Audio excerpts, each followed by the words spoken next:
All right, so it's still May. What does that mean? Warmer temperatures, more mashes, and your opportunity to win a still.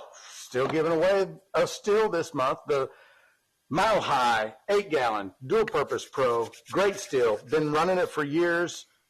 An awesome still. We're running it again this week, and we're going to give one away at the end of the month. I'm super excited about it, super jacked up about it. Hope it goes to a good home that will treat it fairly and always run it and take care of it and look after it. Maybe worship it a little bit. Maybe, well, yeah, sure. So what do we got going today, brother? This is the 24-hour turbo wash that we did. The easiest, the fastest sugar wash I've ever made in my life. 24 hours, it was ready to run. Dextrose, turbo yeast. Pretty remarkable, really. That was it. Yeah, it was fast. It was chewing through sugar at a rate of 3.3 points per hour. I'm sure I may have seen it before, but I don't know that I've ever seen an airlock fighting for its life as hard as it was on top of this. Right. I mean, that thing was like a damn little, I mean, it was just like a little turbine. A little motor. Yeah. Well, what do you say we start firing this mash off into our pot? I think we're going to pump it out, too. Yeah, let's pump it so we can...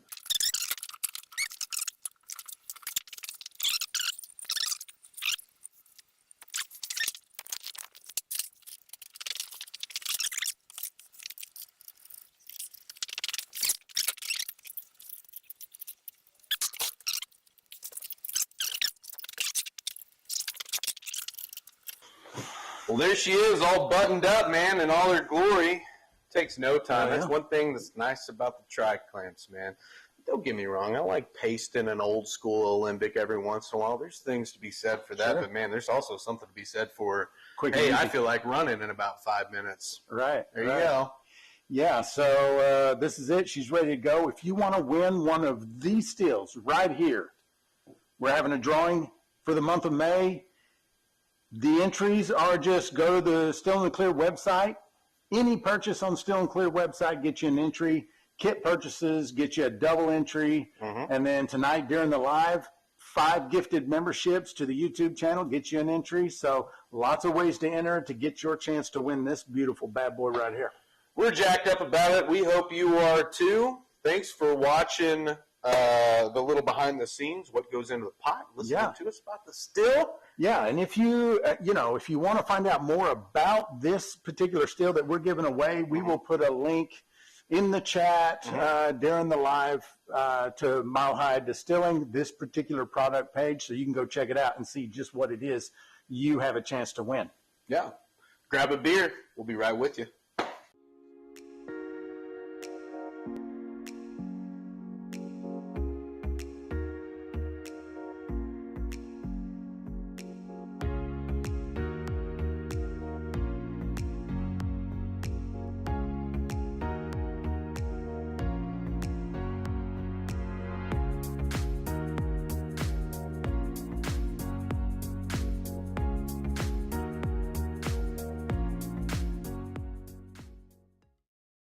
The other day on the ride into work, like, I have not been to a commercial zoo since I was probably I don't know, like a kid or something. Yeah. Do you think they've changed much? They pretty much. I mean, they seem like kind of like a timeless place. Yeah, I imagine they don't change a lot over time. No, I mean, how much could you modernize that? You know? Yeah. I remember when I was a kid, Oklahoma City Zoo got an aquarium, dolphins and shit. It was like a big deal for a while. Yeah. That is pretty dope. Yeah. Just have some dolphins. Like, how much money, how wealthy do you have to be, or how wealthy is your business that you have dolphins? Yeah. Crazy. All right. Well, we are back joining you for another Thursday ABV Society Live. I'm Zach. That's Cyrus. How's everybody doing? Pause for everyone to say, hey, good, great. Got the old Mile Hi there back behind us, fired up, running that turbo liquor. Yeah, turbo yeast. I was pretty impressed with that stuff, honestly. I mean, I was absolutely impressed with how freaking fast. Because we've used the 72-hour, maybe it was a 48-hour before, and it was it was done probably in 48 hours, but it wasn't done. Yeah, and we were using it on that ferment that we were having trouble with, and so we thought, let's throw some turbo in there because it's got all the additives and everything. Yeah. And it did bring it back to life. It did, yeah. Yeah. So Pretty impressed with the turbo yeast in general. We'll see if there's some sedentary effects of using the turbo yeast in terms of flavor. I haven't tried any of this run yet. We just got the 1 quart come off at 145 proof, I think it was. Yeah, right? 145 on jar 1. Just pulled it off. So pint numero uno about to come off the old still there. Mm-hmm. Yeah, I think by the smell of the heads by the smell of the first jar, it's pretty typical heads jar for like, a sugar wash. Yeah. Doesn't seem much different to me at this point. Motor City Hellbilly says, run it. Good to see everybody. Clinton, Garbage Stone Daddy, Jason, NFT, Ray, Double Portion Farms, Whiskey Rebel, Motor City again, Whiskey Rebel again, Ed Clifton, and Poison, man. How's everybody doing, man? I've been seeing a lot of chatter. It looks like everybody's getting up and running a bunch here lately. Yeah, it's that time of year. A lot of mashes. Hell yeah. Shout out to Hager. Already. Pew, pew, pew. Grabbed an entry there. There's an entry. Hagar. Good job, I bro. think, Thank sorry, you. actually. Thank you. I think it's Hagar. I said Hager before, and I think I was... Angry Ape got one. John Reed, Angry Ape, Aaron M., Samantha Hallburn, Nick Truitt. I think we've seen Nick Truitt in here before. I think so. Yeah. Oh, yeah. Miles McMillan says, thanks, guys. Hell yeah, you're Thank welcome. you, Miles. Who doesn't know? It's a Mr. Anderson. Yeah. David over there in the Moonshine for Beginners group. He said, get flagged again. What? What's getting flagged? I think he's What are you talking about talking maybe about? the memberships. Yeah, probably just the memberships. Oh, gotcha. That's all right. How's everybody over on TikTok land? It's good to have you with. Adam, do we got the TikTok chat over here in the other feed? Got 2 TikToks. 2 people over there. I'm seeing it tracking them. There it is. Got it. Well, we got on a little HBC light I was tonight. just about to say, Oh, yeah. man, The beer look finished what's out. Got back. it bottled. I admit they go down pretty smooth. Very good. Nice bottle of suds. Clinton says you won't get flagged this week. YouTube will have adjusted for increased memberships. Take your word for it. Yeah. Jar. He seems to know about all this YouTube stuff. Thank you, Jason.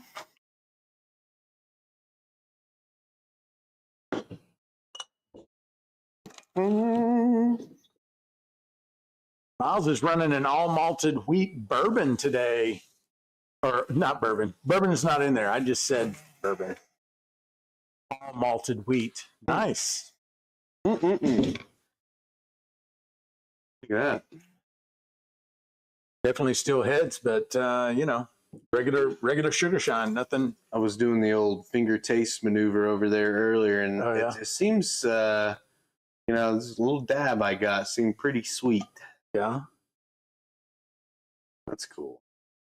Got some cool stuff planned for tonight. I think we're going to try the ever elusive.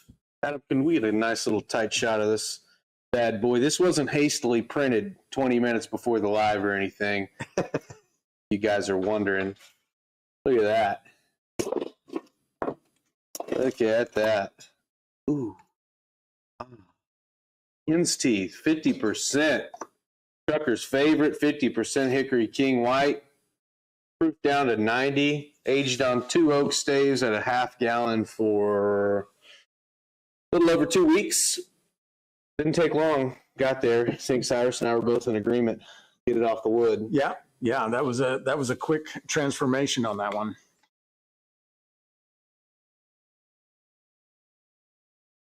And some bubbles for you. Hopefully Duke is in here. He's loving this part right now.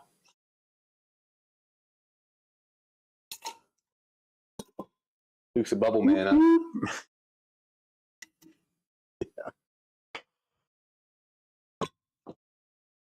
All right, everybody's throwing their guesses in. 145, 156, 141, 155 again. Yeah, Clinton, it's an even rarer hen, the elusive male hen with teeth.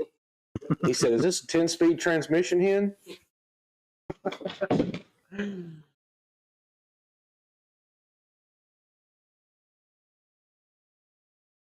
$140, $135, says Ed.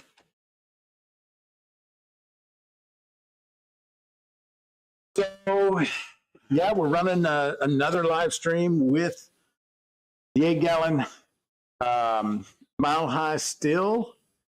Since we're giving that away this month, not that one, a brand new one. Mm-hmm. Since we're giving one of those away this month, we're going to be running it every live stream in May.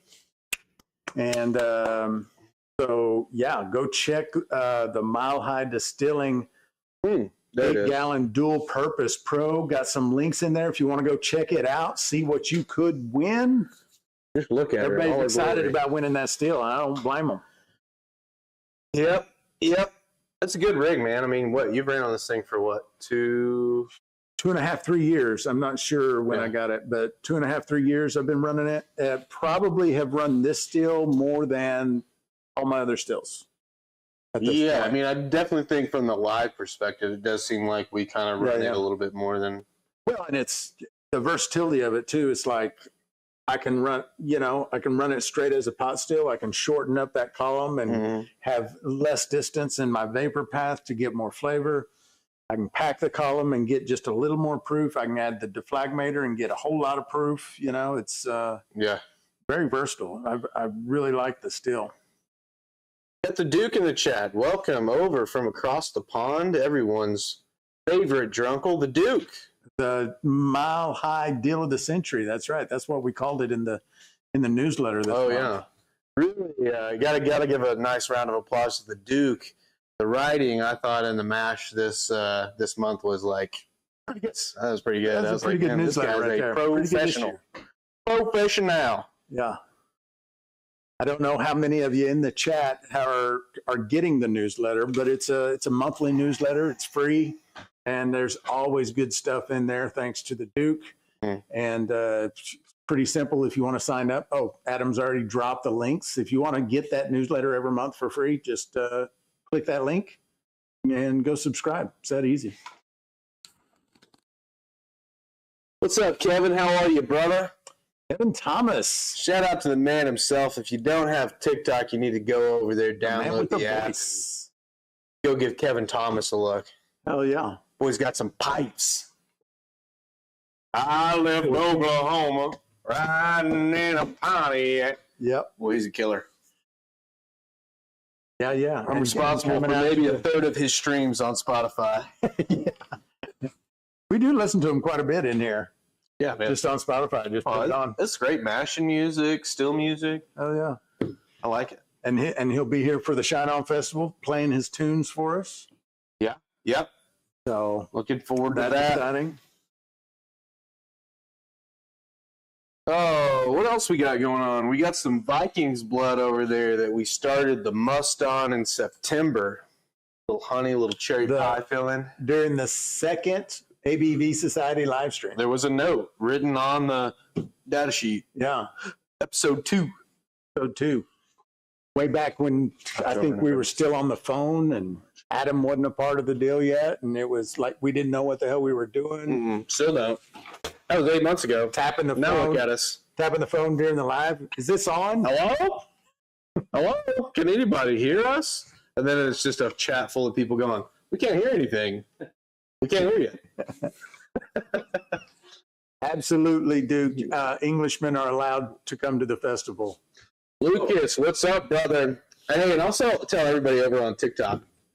If you wanna see the show, it's a lot better over on the Still in the Clear YouTube page. We got all kind of different camera angles and stuff. So if you're watching on TikTok, I highly encourage you, if you can, if you've got the means, right, to go over to Still in the Clear on YouTube and check it out over there. Get to see all the chat.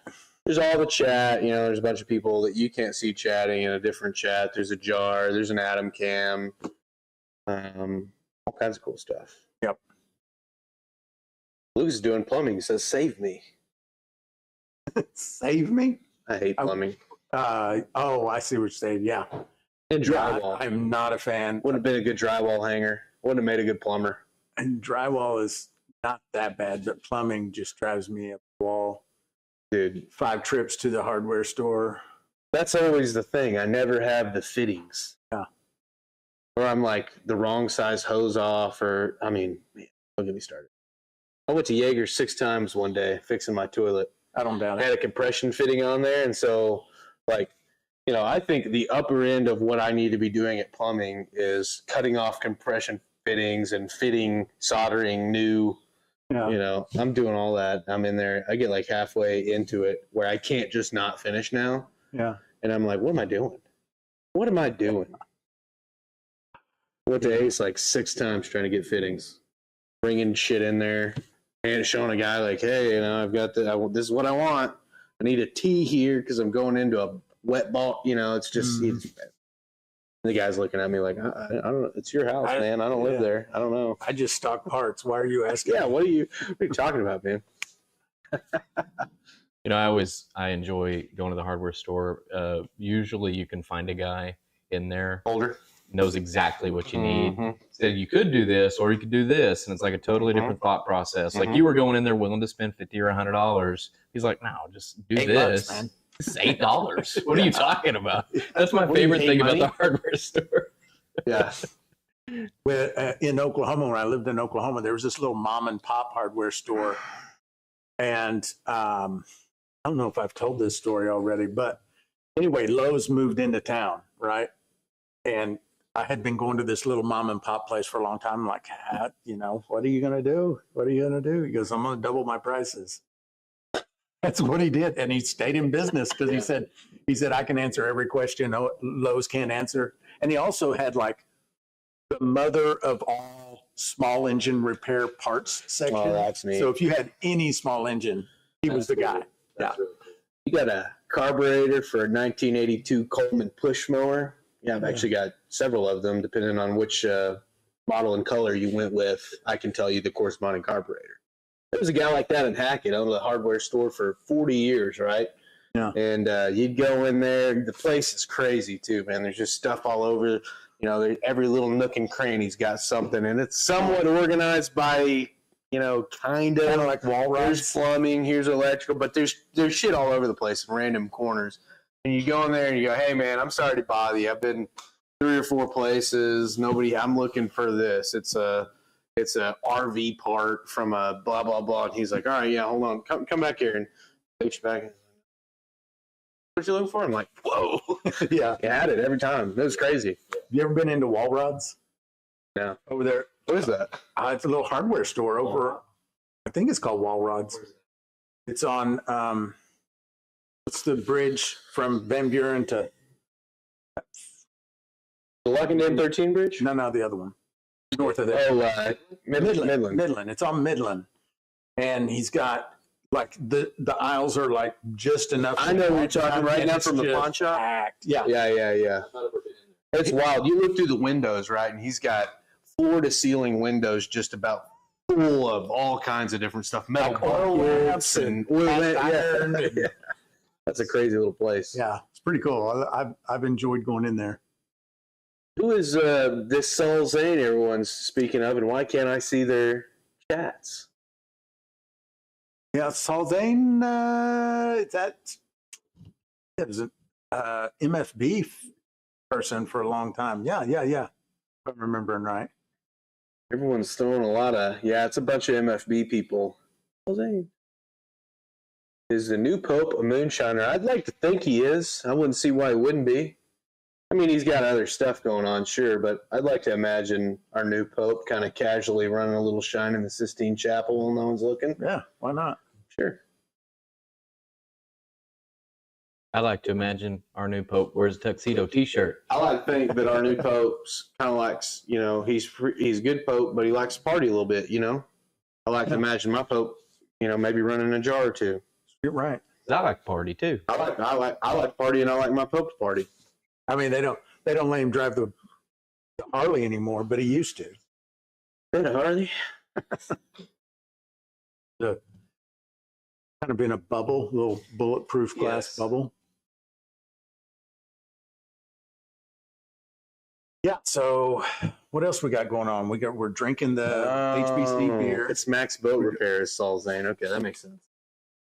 Yeah, we got the Vikings blood. I think what we're planning on doing is racking it out of the 1 gallon carboy into a new 1 gallon carboy, and then throwing a wand on and filling some bottles. Sounds good to me. I Sounds like should try it too. I mean, yeah. Since September. Yeah, it's been in that bottle since September. I like to imagine the new pope is a righteous gemstone. Garbage Throne Daddy with the 5 gifted memberships. My brother. Hold on. Hell yeah, thank you, brother. We got Dean Mr. Lopez got one. Oh, nice. Yeah. Frequently in the lives, Mr. Lopez. Also, I think I've seen Jeff Turner in here a time or two. I believe that's probably right. Hey, Mo as well. I remember we had a Three Stooges little segue we did. First time I think we saw Mo in here. Ed, I'm not sure. I think the hats are $28. I think. Stilltheclear.com/shop. Scroll down to the merch section. There's hats and t-shirts there. Mm-hmm.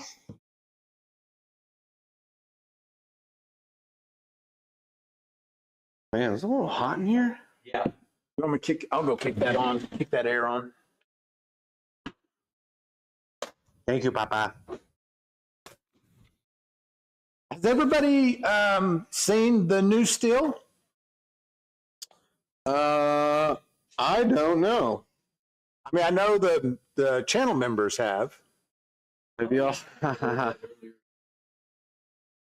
Bennett said hi. You.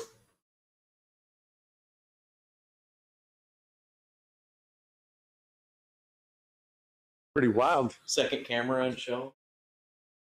We'll carry it over after the first intermission. We'll have it set up back here. There we go. Clinton dropping in the link for the hats. Special. He said later there. He said, "Evening, Cyrus." What's up, brother? Thanks, man. Yeah. So you should be on the YouTube also, Bennett. I feel like you know that. You've been around here long enough. You've been around enough already, Bennett.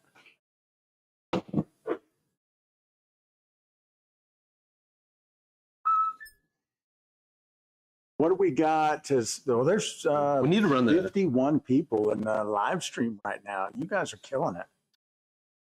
Yeah, that's pretty bitchin'. We need to run the D flag on this thing at some point too. Because did it come with a D flag? Yeah. Yeah, we need to. Maybe next week. Well, didn't we do that last week? Didn't we do? I know we haven't put the D flag on this yet. Okay. Not this month.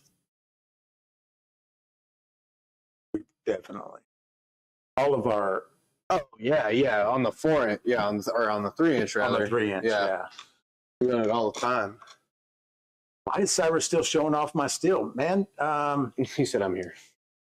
We're proud of it, brother. We're proud of it. It's people already claiming ownership of the still. I love it. And it is in YouTube. Winston says, "Say hi to Bennett from us on YouTube." He's here, hon. Daniel Stevens is Bennett. He's in there. I think everybody knows that by now. Yeah. Got double, multiple, what do you call that? Aliases. Yeah. Nothing wrong with that. Yeah. All right. This is what we're doing again this week. What's that mean? Is that a readily known thing? I don't know that one. I was muted. I said nom de plume. Does anyone know what that is? It's a pen name. Nom de plume. Ah. Yeah, I think it's just French for pen name. There's also nom de guerre, but I think that's more like Stage name? it's like your like if you're a famous commander or something, they call you a certain thing. Like guerre is like a fighter. G Like a nickname. Yeah, nom de guerre. War name. Yeah, Rousey said war name. Anyway, nom de plume. Nom de plume. I hate the French, but they do have some funny little sayings that I enjoy. So compete. Jason has given fair warning. Next Thursday, someone else is going to have to keep an eye on the jar for me instead of watching the live. I'll be watching Hellstorm, 3 Days Grace, and Rob Zombie. Well, I thought you were talking about you had a hailstorm next Thursday. I'm like, they can't tell that far out. If you can plan them like that, Bubba. That's Be cool. 2 Days Grace also. Jar. Yeah, we got a couple of drips. Thanks for the warnings. Your wife's calling another man sweetie in your own chat. How do you feel about that? I'm okay with it. I know what you mean. I get called a lot of names, most of them bad. Very rarely sweetie, I'm going to assume. Dipping on pickle shine. Ain't nothing wrong with that. Pickle shine. Did have a guy wander into the shop the other day asking if we had any information on cleaning out old pickle buckets for mashing liquor into them, and I didn't have anything for him. I said consult the internet, basically. I think it's when you were going to get sweet feed.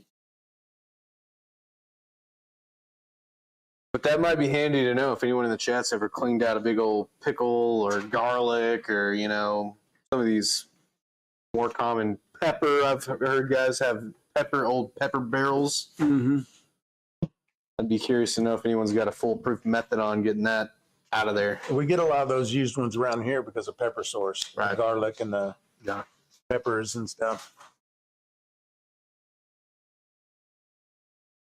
Maybe the answer is just run a pickle mash. There you go. Solve that problem. Yeah.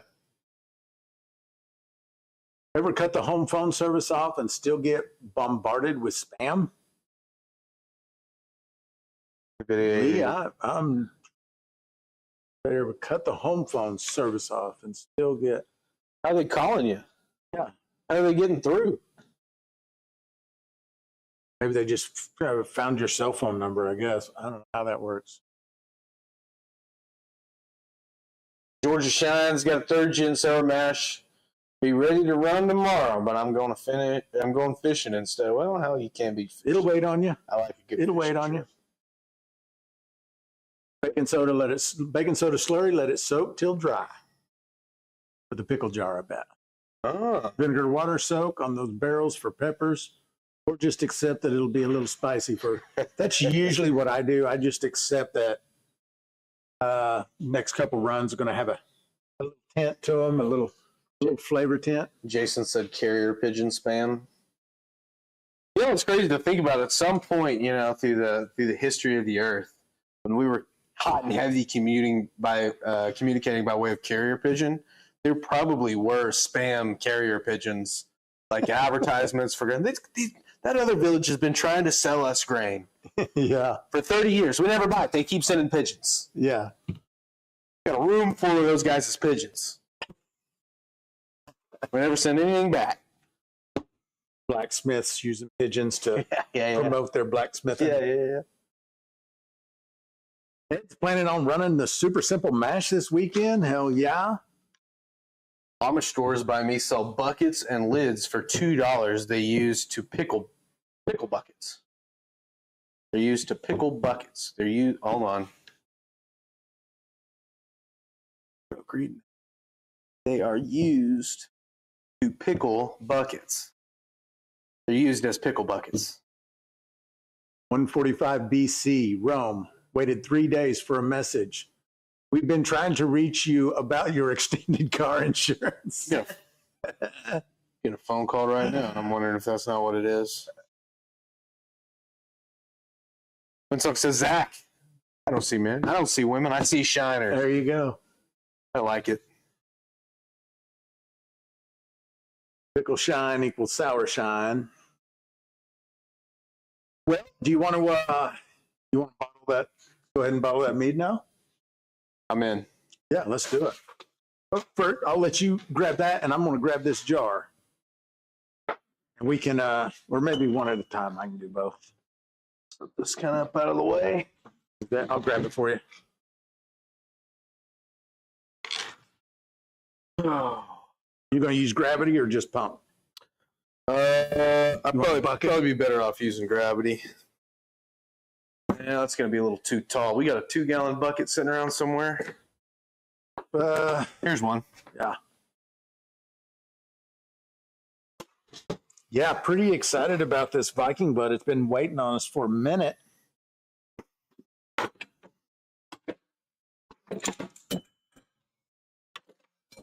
Oh, dog. Jar is looking ready. Yeah, got it. Let's see what this jar proofed out to.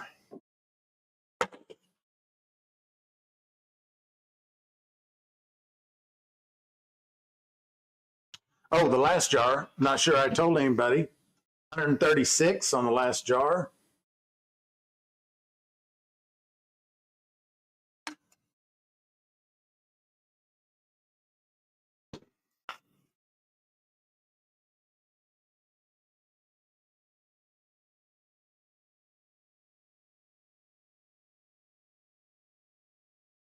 Jar number 3.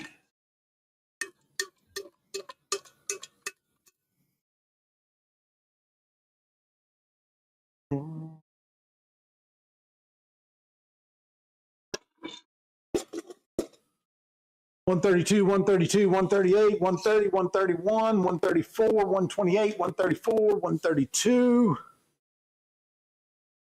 There's the bubbles.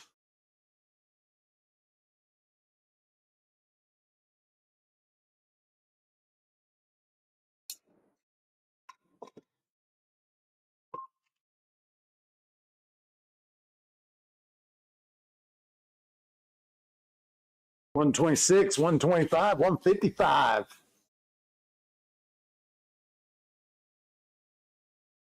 Oh, didn't put the rest of the shine back in there. 128, says Ed.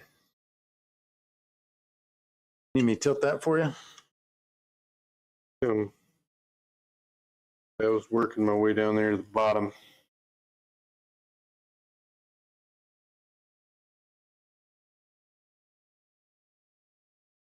Got it.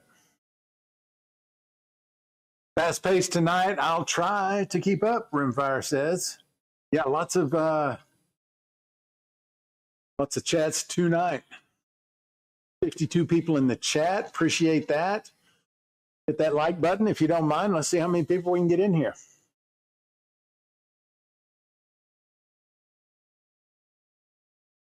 I can't really see it too good. You let me know when we're good.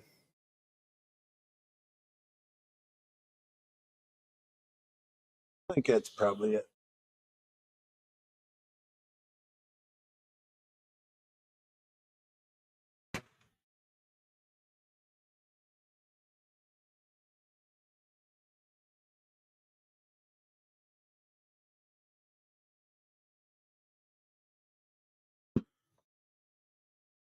No clarifier on this one, just time. You got a wand? I'll get you a wand.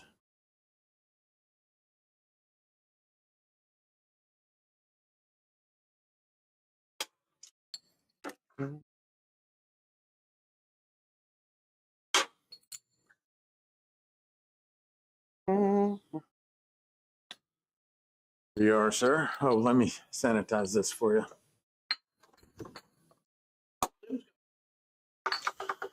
Yeah, they got a little leftover star sand in them. We don't ever worry about getting them all out of there. The old star sands, odorless, tasteless. Make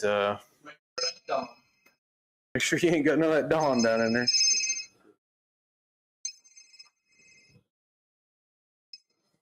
What was the proof on that jar? Can you? 134. 134. Joe Clemente.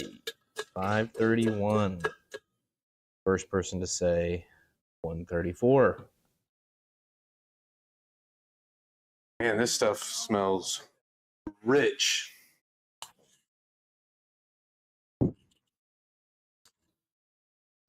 This stuff was, I mean, did he tell him the starting gravity of this? Starting gravity was 1142, so it should be about 18% alcohol. Seriously? Yeah. Wow. We used EC 1118 and the upper threshold for that's 18, so Wow. I bet you it's every bit of it.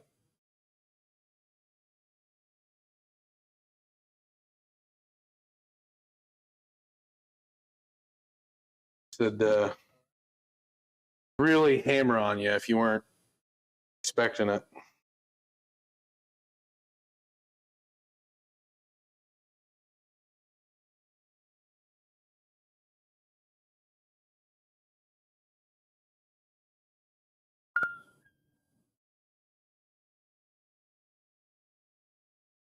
Is your mic off, brother? Oh, never mind. Sorry.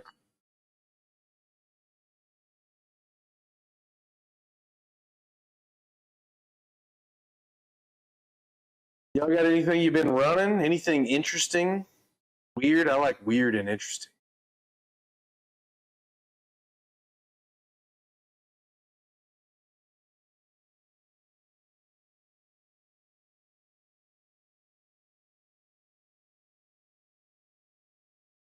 $19.17. Yeah, Clinton, I'm basing that off the upper threshold of the EC 1118. It's really only supposed to get up to 18, but you can get a little bit over it every once in a while.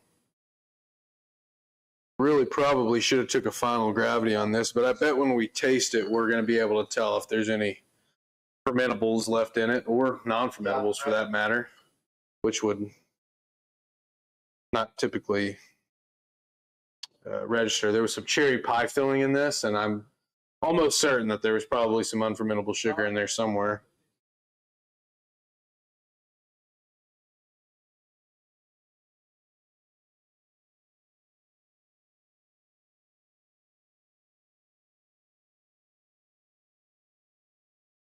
Bet that EC 1118 got up to 18% shutdown.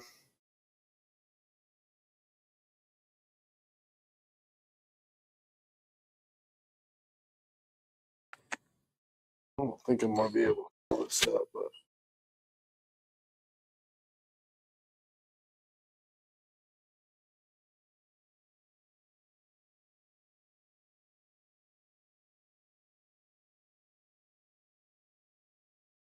Sounds like they're partying next door. having a little party over there. Yeah, They they've got Fleetwood Mac going right now. They have a karaoke night every once in a while over there.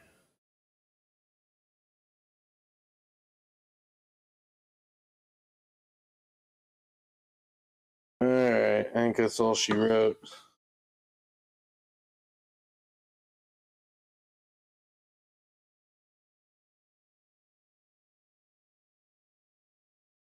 Little vintner's trick there for you. A little bit in the wand. As soon as I started saying, here's how you get the rest of it out, it just kind of stopped going. There you go.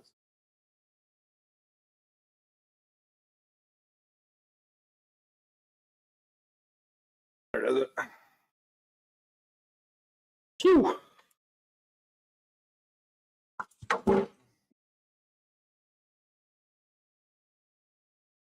Okay, here we go. Here we go.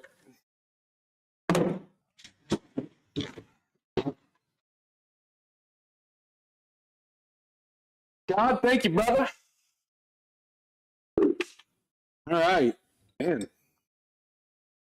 Got a little bit more out of that than I thought we would. By the time we racked it a couple times, we got down there closer to 3/4 of a gallon, but All right. worth it. Sorry about that. What I miss? I missed the bottling. All of the bottling. Oh, right here. Let me put that back on. Yeah, sorry about that. I was having a lot of fun without you. Got a little carried away. It's all right. Nice. What a great color, too. Isn't that a cool color? We'll go get us some glasses. All right.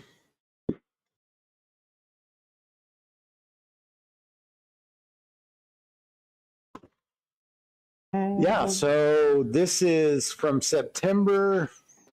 What does that come out to? Like 9 months old? September, October, November, December, January, March, April, May. Yes. Looks like Nine-ish. looks like a fine Burgundy port here. Admittedly, this was the first like mead recipe that I kind of latched onto, probably because of the name.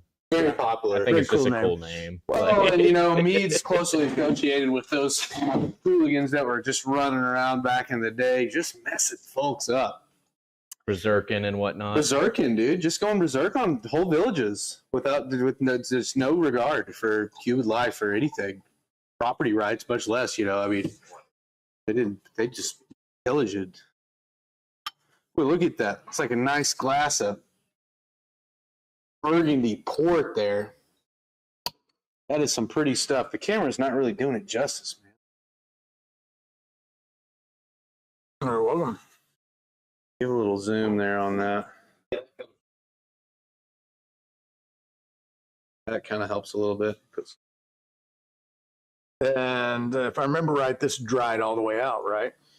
Or I think so. I don't know. I mean, probably didn't notate it. No. Pretty sweet. Probably didn't.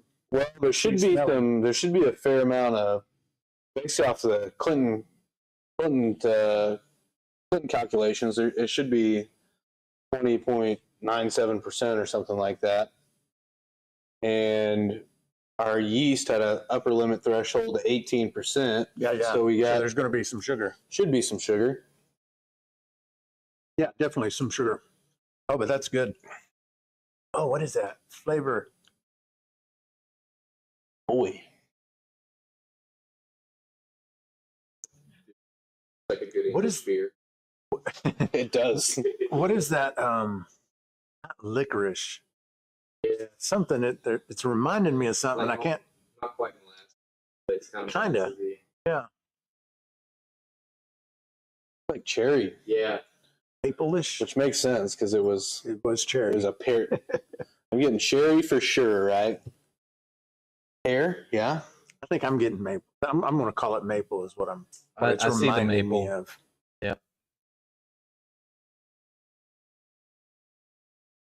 Drop a hydrometer in this.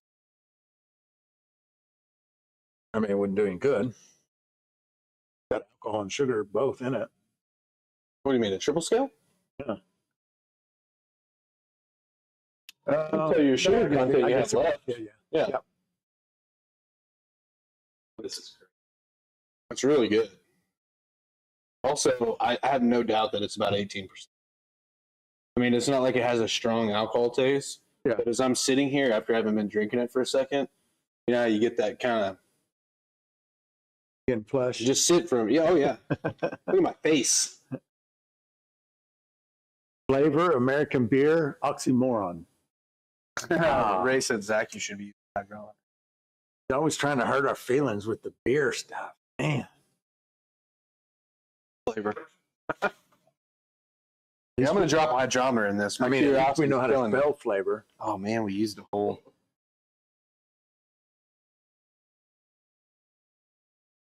I'm not going to. We'll try and remember on the next one. Oh, man. Commercial made American beer. Whoa, Clinton. What are you abandoned ship? What is that? Same price. Any opinions? The Mile Hi 8-gallon Pro you're running now, or a Tiger Shine 10-gallon electric with 5-gallon thump and condenser? Man, They're two It's different hard- stills. yeah, it's hard to compare this type of still with the type of still that Tiger Shine builds. Tiger Shine builds a great still, thumper still, and these are just kind of a different animal. It's hard to you're not comparing apples to It's apples. just two at that different point. of stills to really, a column still versus a pot still with thumper. The D flag and condenser on this being so different, it's kind of apples to oranges. Like I think the a standard copper pot still is going to make a better whiskey than this still, but this a copper pot still, like what he's describing, is not going to make a neutral spirit.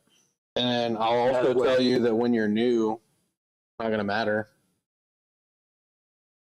Like, True. You know what I True. mean? Like you're Yeah. still, when you're figuring your mashes out, and two, there's so many trade-offs, right? You're going to be able to run this faster if you wanted to strip it than you are that 10 with the thumper and the, Yeah. And so,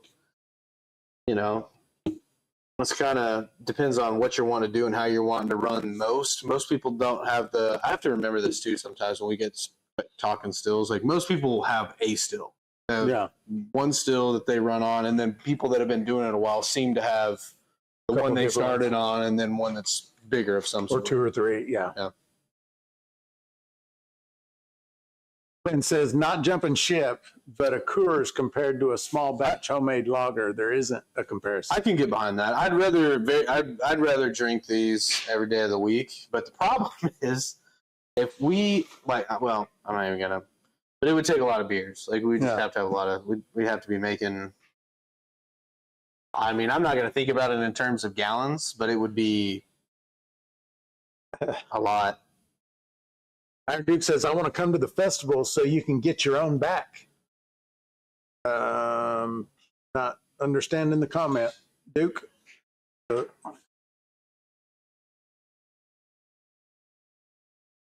don't know. I don't know what you meant, Bubba. Called a wee heavy. Jack not jumping ship. Oh, yeah. Okay, sorry. You got a Modelo fan, some Corona, fortified beer. I'm a Bushman. Sure. Always have been, always will be. As far as like store-bought light beer, I'm a Bush guy. Followed by Michelob. And then there's all kinds of, I love craft beers, right? I love IPAs. I love lagers. I love Hefeweizen. A nice Hefeweizen out in the woods, pretty nice. A rice beer from down the road, a little second rodeo from Lost 40 Brewing. That's great, too. That's more of a lighter beer, but Pilsners, ales, red beers, Kolsch's. I like them. Duke likes the IPAs. I'm not a big fan of the IPAs myself. You don't like the hops as It's much. just too much hops flavor for my taste. I mean, I'll drink them. I've had them, and they're not bad, but I like a little less hoppy, a little less hoppiness. What'd you do to your head, by the way? I just noticed your head's all dinged up.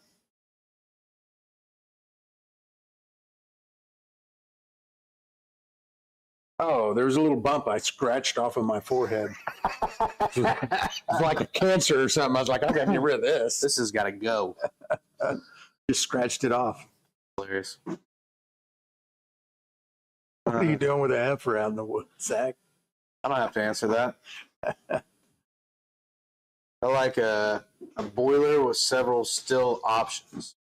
Yeah, that's One boiler with several pretty options. slick. Like we kind of have that going on here, where we Pretty can run versatile. several different caps or several different columns on several different pots. What's crazy with this thing too is, I mean, and it comes with a D flag. We're not running it tonight. We didn't run it last week. We probably will run it this coming week. Just show it in use. But you pack the column on one of these full of copper, run the D flag hot and heavy. You can produce a neutral spirit with it. 190. You can take the D flag off, unpack the column, and do a nice spirit run.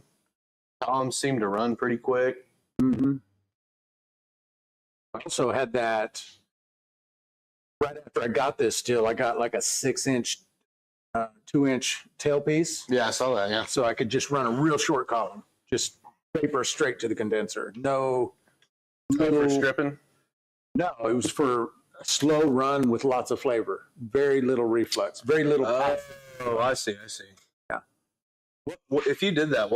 What proof are you gonna get off of it? Just I was getting jar one was like 130, 125. Yeah. How many jars should you get when running 6 gallons?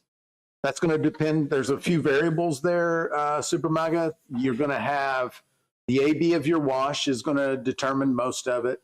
How you run the still is going to determine it. And then what type of 6-gallon still will determine it. So a pretty fair rule of thumb is like 20% of your volume.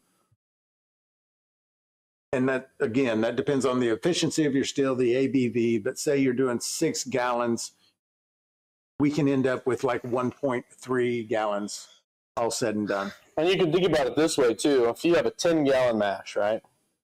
and it's 10% ABV. That means you got 1 gallon of 200 proof liquor in there, swimming around, right? You start running your still, and it's running off 150, 140, 130. You look at your jars, and pretty well be able to do the math of where you're at in your run and how much is left. But I mean, the best way to tell too is just run into your tails, right? Just run the tails out of it. Yeah. And I think too, we get a pretty good understanding of.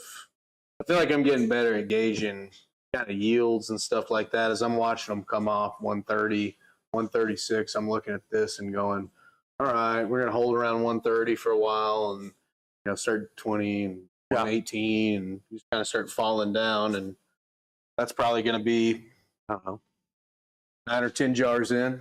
Yeah. Yeah. And it also depends on your cuts, how stingy you are on your cuts. Tighter It's going to cuts. affect your final product. And then after that, what are you going to proof it to? 80 proof, 90, 110? Yeah. That's going to affect it also. Duke, he's building a new computer.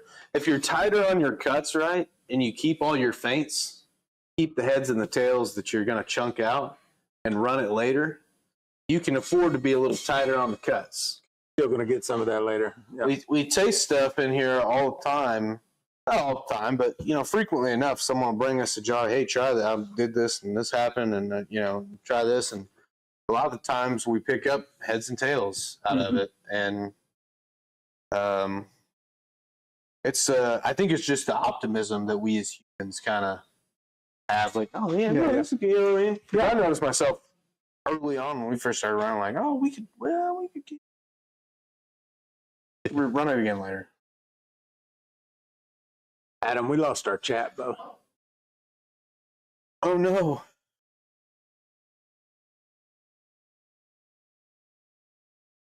Yeah, Ray says he was debating more flavor or higher proof. Yeah, that is the trade-off. Nothing wrong with either one. You get to trade. Cuts make a better drink. Gary, you're right. Everyone's always liberal when they start, and they get stingy the more runs they do. Yep. Well, and that's, again, to reiterate, that's the good thing about knowing you're going to keep your heads and your tails.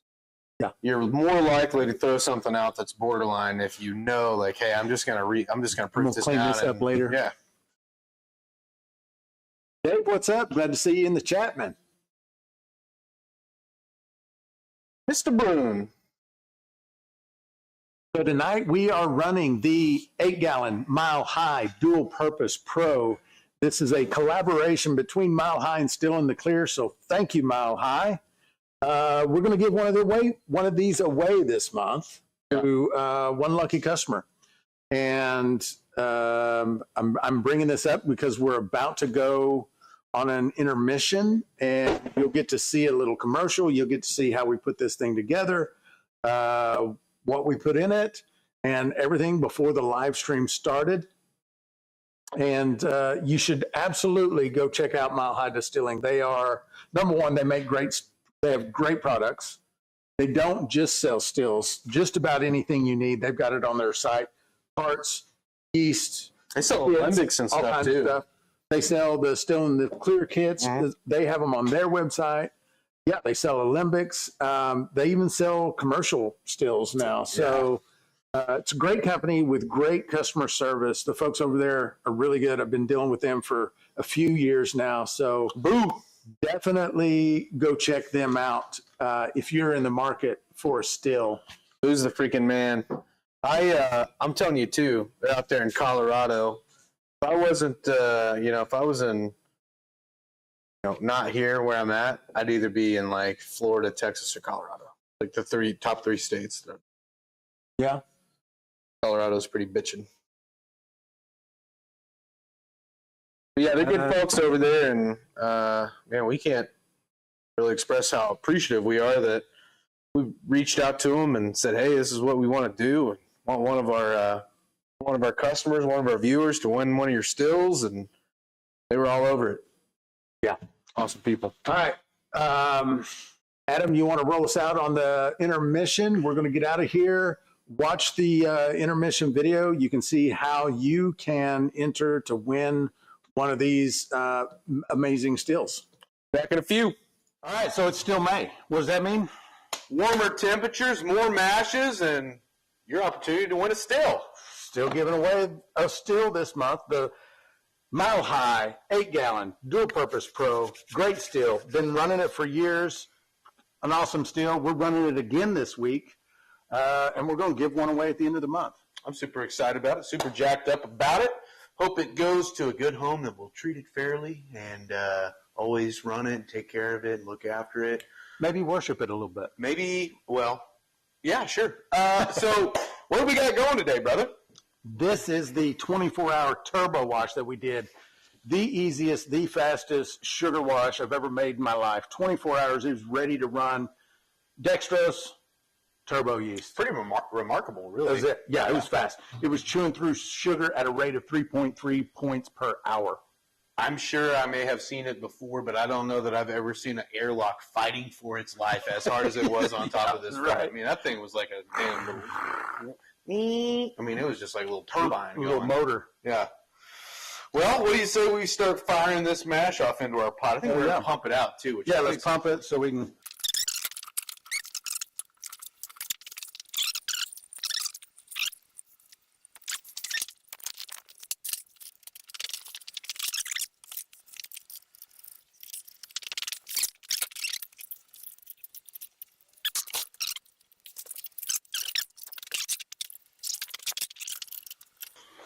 Well, there she is, all buttoned up, man, in all her glory.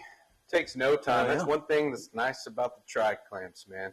Don't get me wrong. I like pasting an old school Olympic every once in a while. There's things to be said for that, Sure. but, man, there's also something to be said for, Quick hey, and I easy. feel like running in about 5 minutes. Right. There you right. go. Yeah, so this is it. She's ready to go. If you want to win one of these stills right here, we're having a drawing for the month of May.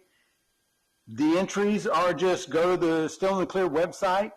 Any purchase on Still in the Clear website gets you an entry. Kit purchases get you a double entry. And then tonight during the live, 5 gifted memberships to the YouTube channel get you an entry. So lots of ways to enter to get your chance to win this beautiful bad boy right here. We're jacked up about it. We hope you are too. Thanks for watching the little behind the scenes, what goes into the pot, listening to us about the still. Yeah, and if you, if you want to find out more about this particular still that we're giving away, we will put a link in the chat during the live to Mile Hi Distilling, this particular product page, so you can go check it out and see just what it is you have a chance to win. Yeah. Grab a beer. We'll be right with you.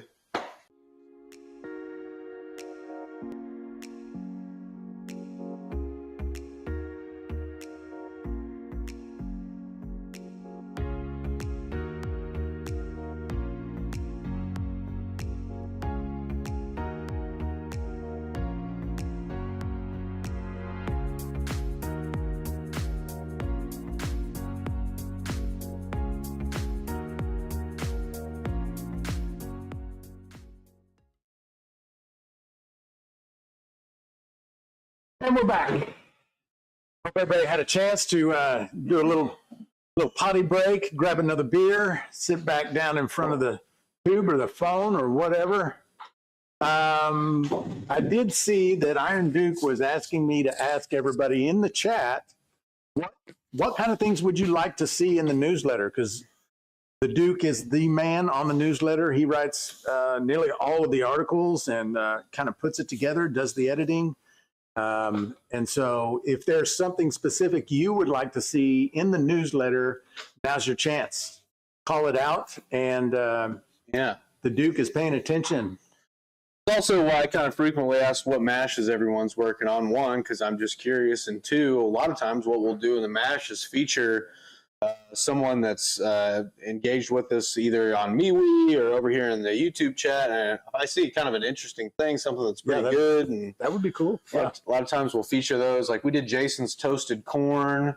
What was the recipe in there this month? Yeah, it was Jason. That was this month. Okay, yeah. Yep. So cool stuff. Rick wants to see his picture on the cover of the Rolling Shiners. Hell yeah. Send it in, Rick. You may be pleasantly surprised, brother. Yeah. A big stack of gold and silver. Picture of you. Give us a commodities report, Rick. That's what I'd like to see in there. Yeah. Clinton's bringing up the liquid amylase. Do a feature on the liquid amylase. That's a great idea. I don't think we've done a full feature on the liquid amylase, but it's certainly worth doing one. Maybe we could like embed a video in there or something. I don't know if we've ever really done that before. Well, I need to do one of those videos, and it could go. There's at the end of the newsletter, or towards the end of the newsletter, there's a featured video, and it could be in the. Usually, the featured video has something to do with one of the articles that is in the MASH. Yeah, Double Portion Farms. First off, really cool name there. Sorry for the newbie question. Don't apologize. Does most everyone here just run small 8-10 gallon stills and not big ones? I think Double Portion that there's probably a good mix of some big stills in here. I know there's a few guys in here that run pretty big stills, and there's a lot of guys that run 8-5, 8-10, 15s. I'd say 10-15 is probably the most common size that's probably most of us are using. But there's some bigger stills out there.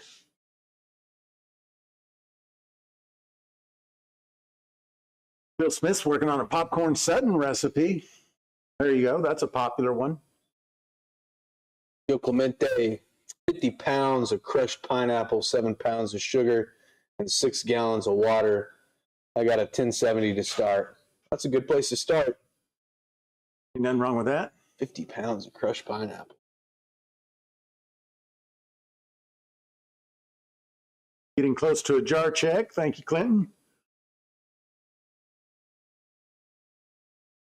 8-25. Yeah, Winsong's throwing your still history in there. Getting close to a jar check. You just said that. Yeah. I love when we I do think that. I really like the flavor of this. It's too sweet for me. I prefer not like semi-sweet is as sweet as I like it. I think that this would be red hot fire cold. It would be better cold. I think it would be very good cold. And so I'm the same way you are. I like it. I like dry to very light, semi-sweet. Mm-hmm. And then on the stuff that is sweeter, and it does end up most times being the higher ABV stuff, right? Yeah, I like the post flavor stuff. Yeah. I don't mind it sweet at all. Yeah. Because it's got that higher kick in it. Yeah. But on a wine or a mead, I like it. A little bit more mellow. Yeah, not so sweet. Yeah. Matt Perry's doing a first-time rum wash, working fast, 10 gallons, 3 days, went from 1080 to 1020. Looking forward to it. Well, yeah. Like the monkey said when he got his tail cut off, Matt Perry, it ain't going to be long now, man.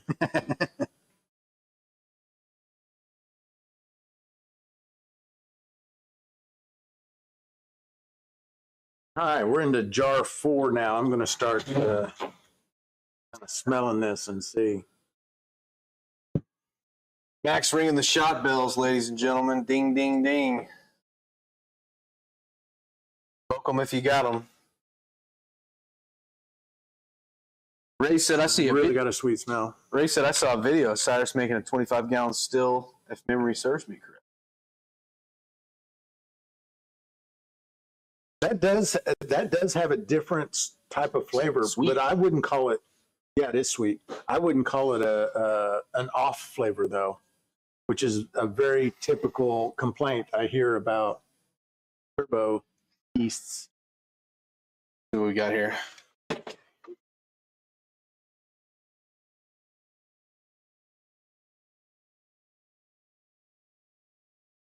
Yeah, Ray, that 25-gallon that I built, that originally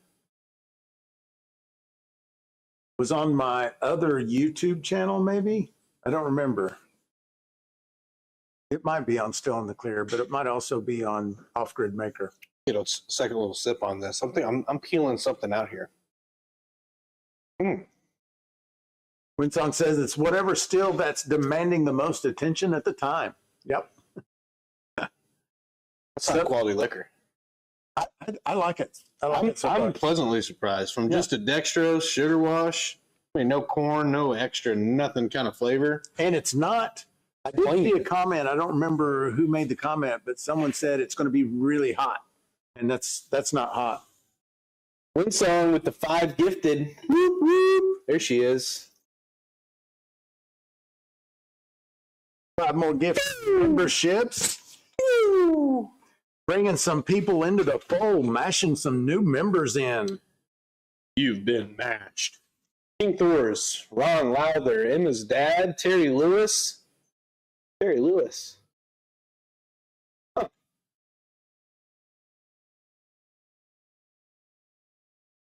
Thank you, Winsong, yeah. Hell yeah. He's our #1 supporter. I don't know. Her and Joe kind of go back and forth. Her, Joe, Clinton, there's so many That's great true, yeah. supporters. Jerry, Thinker, Ray, Collector Rig, GTD. It's really kind of cool. We've got such a great community Bunch of good folks. that have kind of, you know, That was like a Trump and Clinton mashup there, didn't really a great community of supporters who've come to support Still in the Clear. I mean, I can't be any more grateful for all the great support we get. Yeah. This jar might surprise folks. Uh-oh. I would go off taste. I didn't see what you proofed, and I'm not going to look at what you write down there. But just based off of taste, I'm going to say that that's about 145 proof somehow. It seemed a little hotter than what was the last one, I 134? didn't think it was that hot when I tasted it, honestly. I mean, it didn't. And it might have been a little bit of a predetermined bias because I saw the comment earlier of someone predicting that it was going to be really hot because of the turbo yeast and the. But anyway, would you say 140 something? 142, 143, something like that. We got a 130, 230. Terry, Terry. so close. Damn, Terry. So A close. lot of fake, brother. We start figuring out how to get 230 off the still without melting the whole place down. We'll be in for it. What is a 10-gallon popcorn recipe? I tried to get one from watching Moonshiners, but don't know how truthful it is. Talking about man, popcorn Sutton recipe? No, I think an actual popcorn recipe. I don't have one. If you have But I'll tell you TikTok, what, Boarded and Beard did one where he malted his own popcorn yeah, and then made some liquor with it. that's So pretty cool. go check out Bearded and Board. You can find one there. Also, if you have a TikTok, go and search for Scooby Doo Shine. That guy's videos are pretty cool. One, he puts a lot of stuff out, and two, he's got a side business where he goes around and he sells popcorn. Yeah, and I almost guarantee you that he's done mashed some in popcorn. Yeah, probably a few popcorn mashes. And are you talking about popcorn like actually already popped popcorn or the popcorn kernels? We mashed some popcorn. Because there could be. We did do It some. was with a popcorn. bunch of other stuff though, so I don't know. I mean, probably couldn't really get much off of it, but It was very much a recipe we will never reproduce. yeah. Con pie, yams, popcorn, cookies, stuffing. Lynn saying, Lone Wolf, go for it. Post pics and MeWe along with Way for still porn for us to look at. Yeah, a lot of still porn in the MeWe group. Everybody's always posting their pics when they're getting a new still, when they're upgrading their still. Lots of cool shit over there. Oh, we didn't bring out the. He's wanting a popcorn Sutton recipe. See, I was You were thinking. right. You were right. I Okay. was thinking. Well, that is, there's actually a book. There's been a book published about popcorn that has his apparently recipes in it. I have no idea. Allegedly. Yeah. I think here's the thing too. We talk about this somewhat frequently in the shop. You give somebody a recipe, right? Say, hey, here's the mash bill. If you're just looking at a mash bill and you're not looking at a bunch of different writing on how they convert and what kind of still they run and how they run it, it's going to be completely different liquor. Yeah. I mean, it's going to be similar, right? But it's going to be a process for you to exactly recreate whatever it is, especially if you go look at Popcorn Sutton, how he was Their running. mash bill, but they don't share anything else. Right. Well, that's not true. I've read articles about some of them sharing parts of the process, but Yeah. And there's different, there's just so much variation in the mash process, let alone running it. You know, if you can master one, it wouldn't be uncommon that you can master the mash and recreate it and do exactly, you know, the mash, but the still side of things, you know, a big distillery running on a, you know, 10,000 gallon commercial still setup with steam, as opposed to me running on my 10-gallon electric or propane at home. Yeah. It's just going to be different. Right. Especially when you get into like aging and stuff like that. I think temperature and atmosphere play a bigger role in that kind of a thing than we know. I have come to believe that everything plays a role. Everything. Clinton says, well, we lost you for about 12 seconds. FYI, both channels had a swirl. Oh, I no. saw that. I don't even know what a swirl is. Well, it buffered. Buffering? It started buffering. Oh. During that time, I noticed that Hagar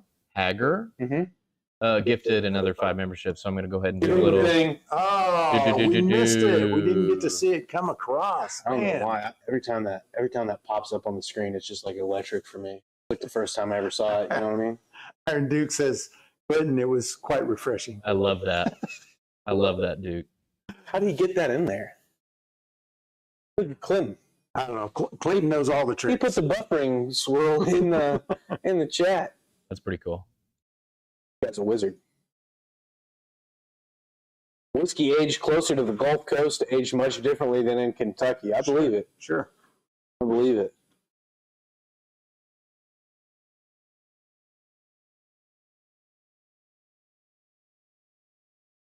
Oh, buffering, but with the colons closer. And yeah, I don't even. He's saying It's a you different type the word language. buffering with colons like directly next to it on each no side. spaces. Yeah. Oh, okay. Someone try that. Handy little trick. Everybody in the chat, try to put the buffering Yeah. emoji in there for us. I gotta be honest with Let's you, see Clinton. how I don't know well- if I'm buying it.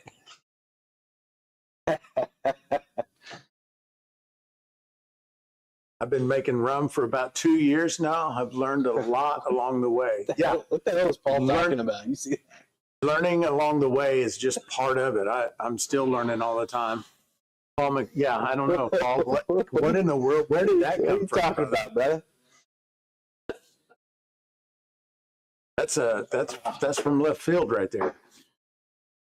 I gotta admit, sometimes you guys say some things in here every once in a while, and I don't know if it's because I got a high school diploma from the Greenwood High School or if it's you guys, but sometimes I think it's me, and I reread things 3 or 4 times. I'm like, oh, okay, that makes sense. I always just assume that I have missed something up further in the chat, and Yeah. there's context. I don't know what's going on.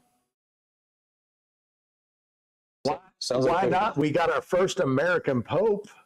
Yeah, I was a little surprised by that. stoked about that. When they were talking about the front runners, I was like, well, the American guy's not getting it. Yeah. We were talking, and I was like, there's an American guy. There's Zajal from the guy from the Philippines. And then there's this other guy from like South Africa that they're looking at. They appear to be the front runners. Here, remind me this. Like, why they take a vow of silence, like basically when they walk in there to vote. Mm-hmm. How the hell are 133 people coming in there, writing a name down and getting it on the third try, getting a majority if they're never talking? Yeah. Because they're talking. Yeah. I'm just not buying it. Right? Well, first of all, how does anybody else outside of that building know who the front runners are? Right. There was a priest, right, that came in here a few like very shortly after the Pope passed away, and he's like, I don't really get into the conspiracies very much. Yeah. He said, but I don't know, I'm still doing it that way. Right. I thought that was hilarious. Yeah. I was like, man, you were getting real close to just beasting through a couple sermons with you, brother, because I like the cut of your jib. I mean, he was like, I don't really get into conspiracies very much. But I don't know if I'm buying it. Yeah. Well, and there was a show about some kind of Pope thing. Is it time to talk about the weather yet? I mean, we can. Because you're getting off we topic. can. The Duke always reining us in when we need to be reined in. I'm about to start giving Duke. I'm going to do a little bit more research before these things and give some like British current like goings on. What do we call that? There's a word for that. Current events. Current events. Some British current events every week for the Duke. Is there a reason you add your sight glass to the top of the still?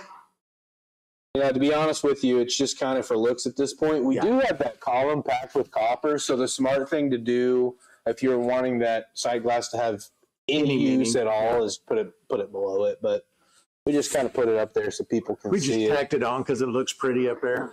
Part of the still. We're trying to use everything that's, I mean, I guess too, we could put the D flag on there and not hook it up and just run complete still. But yeah, maybe next week. Why don't we try this?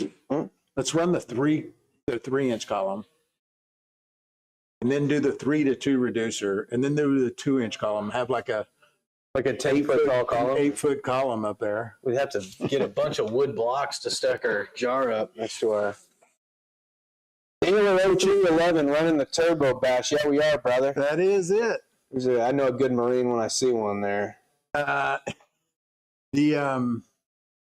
Another good thing about that still that we really haven't talked about is they have multiple columns for that still. They've got a 3-inch, which we have, and it's awesome. The 3-inch is awesome. And they have a 4-inch column that you can run on that still. Yeah. And they also have like a really short stainless hooked over. It's only about this tall, goes straight up and over. Oh, yeah. Yeah. So more. So like spirit runs, stripping runs. And yeah. So just more variability that you have with that still. Nice. I've got some oak sticks toasting in the oven right now for my apple corn. Hell yeah. I like the toasted. I'll say that. I like charred too. Don't get me wrong. There's a time and a place for everything, but I got to say the toasted oak it adds a little something different. It does. You get that wood, but not necessarily all the acidity that you get off the char. And I like that. Yeah. I think toasted oak's probably one of my favorite. I don't know. The toasted cherry was. That was really good in that brandy. Mm-hmm. Let me ask this from the chat. Do you guys hear the stuff that's going on next door? Can you hear We have a lot of noise. They're having a party next door. Can you hear the disco party that is taking place right next door to us?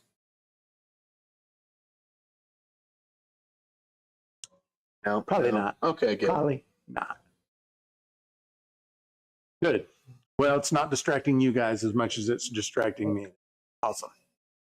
We got 56 people on the YouTube channel in the chat right now. That is pretty good. Yeah, it's awesome. 56. Hit that like button if you don't mind. See if we can get a few more people in here. I've noticed a lot of new names in the chat that I haven't either seen in a while or at all. Is there anyone in the, here's what I'd like to know. If there's someone in the chat that this is your first time watching this live stream, just put a bunch of ones in the chat. Let me see you. Ones in the chat if this is your first time here with us tonight. Doing a little R&D. Ray wants me to do Lone Wolf. First time in here, brother. I thought I'd seen your handle before. Maybe he's playing around. Maybe you've commented Leroy, on videos or something. Okay. Ray wants a sing along with Cyrus. Not going to happen. Not some bionic code there. Not going to happen. Usually I'm watching on TikTok. Oh, okay. Yeah, that's right. Lucas. Gotcha. Our boy from up there in Montana. Got the big old snowstorm he was showing off the other day. Meanwhile, at Roebuck Mountain Farm. Great name. Great handle, first and foremost, before we get to your comment. Brand new to this and thinking about a Brewhouse kettle. Any thoughts? I have never ran a Brewhouse, but I hear a lot of people using them and liking them. I didn't know they were still making those. Yeah, they're still around. Brewhouse. Oh, we lost our chat. Arkansas gang. Iron Duke wishes it was his first time.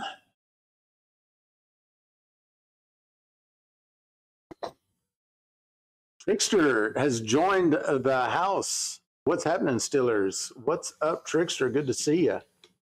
Indiana.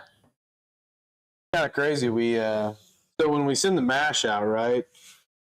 There's this mailer service that we use, and we can see when it's broke down by time zone, how many emails are going out to that time zone. And there was literally one that was just like the eastern tip of China that didn't have anyone in it. So that thing's going out all over the world. Yeah. Kind of cool. That was pretty cool. Yeah, Clinton dropping the Moonshine for Beginners group link down in the chat. If you are new and would like to join a great little internet society of moonshiners, helping other moonshiners, perfect for beginners, people thinking about jumping into the hobby, Moonshine for Beginners at MeWe.com is the place to be. It is. Oh, no. Jason said there was a misunderstanding with the directions for my toasted corn. Oh, no. Message me if you want to toast the corn. Oh, So I no. guess it was just with the toasting. Okay, okay. Maybe this way will be better, Jason. Did you ever think about that? Yeah. No, just kidding. Maybe your way is awful. And we just fixed it for you. Also, Maybe by that's misunderstanding, I think you mean mistake, and we don't make those, so it must have been on your end. Flatland Hillbilly with the 5 gifted. Flatland, brother. Thank you, sir. Where's my graphic, Adam? Here we go. Here we go. Wait for it. Wait for it. Wait for it. Ray likes his brewhouse. You've been mashed. Been mashed in. Sorry, that was probably really loud. I got that. With the new computer that the Adam is building, we are thinking we're going to be able to do sound effects and all kinds of new cool shit with that. So we're pretty excited. Maybe by next week, maybe the week after, we'll have some of that figured out. One of the guys that got one of the memberships was, his name's E.H. Tater. E.H. Tater? Instead of E.H. Taylor. That's awesome. I'm going to adjust the recipe in the file to Jason's toasted burger. All right, cool. Thank you, dude.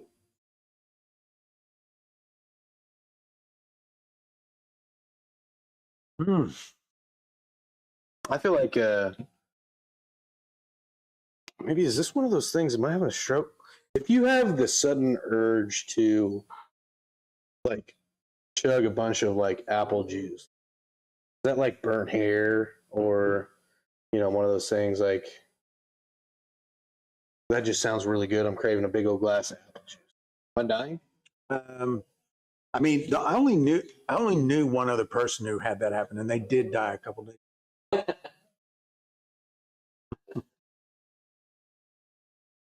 Call my pediatrician when I leave here. We might get knocked off of TikTok just for that conversation right there. Wait, what? Well, hold on. Let me. No, I think we're good. No, It's fine. It's fine. we're good. Cool. Everyone relax. Settle down over there, you bunch of commies. Lone Wolf says he wrote a recipe book on different things and made. That's awesome, man. Yeah, that's Lucas. He's the one that was messaging me about, like, he's got a bunch of different mash recipes and, like, cocktails and stuff. Yeah. And he awesome. just wanted to share that with us. And That'd be great. or maybe, I For can't sure. remember now, Lucas, if you were wanting to send us some, or you want us to send some to you, or anyway, we need to probably touch base on that. What's up, Backwoods? How are you, brother, man? Backwoods in the house over there on the TikTok. TikTok. Kevin, apple juice makes me poop. It does me too. Does me too. I think it does everyone. I Natural think that is a diuretic. thing. That is a thing. Coffee, cigarettes, apple juice, You know what does it for me? Like, we have a lot of wild blueberries on milk our of property. magnesia. Oh, sorry. We have a lot of wild blueberries on our property. Uh-huh. Go out there when they first come in, eat a handful of them. Really? Oh, yeah. I bet. Full of Yeah. ketones too. I have no I've been idea. told. I have no idea. I don't have a medical degree or anything, but I mean, honestly, I don't do it anymore, but it was kind of like a first time thing. Like, what the? Hey, I think it was Winsong was like, yeah, you ate a bunch of wild blueberries. no, that was the thing. I'd have been in trouble if I was just stumbling out. But here's the problem too. Okay, so here's a conundrum for you. You're stranded out in the middle of the national forest somewhere. You know that, right? Okay. You know, if I eat a bunch of blueberries, I'm gonna crap my brains out. Yeah. You Yeah. roll into a blueberry thicket you hadn't eaten in 3 days. What are you doing? I'm piling up a bunch of them and trying to pace myself. Okay, that's smart. I might make Can some, you? If I you might, haven't eaten in 3 days, can you pace yourself? I might make a tea of them, which could make that worse. Yeah. The And tea, like in the movies, you see someone, they've been somewhere without water for 3 days, and then someone brings them some water. They're like, drink slowly, and that nobody does. yeah. And then, yeah. Well, that's the thing, too, when they were like liberating the concentration camps back in World War II, soldiers were rolling in. And I think the Americans learned from the Russians who had liberated one of these camps and just started chunking them rations and water and all this stuff, and they were like killing them. These guys were like blowing their stomachs up, or like something was happening, and their stomachs, were that big, and they were gorging themselves and killing themselves and bloating. And careful what I'm saying here, but they anyway, I don't know how we got on that, but it's a thing. It's a thing. This segues me into my next piece of discussion here. How? If you guys, first off, how could that be? If you guys were dropped off in the middle of the wilderness during a climate where it's 70 degrees every day, right? Mhm. So you don't have extreme cold, you don't have extreme hot. See you later, Duke. 70 degrees. He'll be here for a while. How long do you think that you can make it out in the middle of the woods in that case?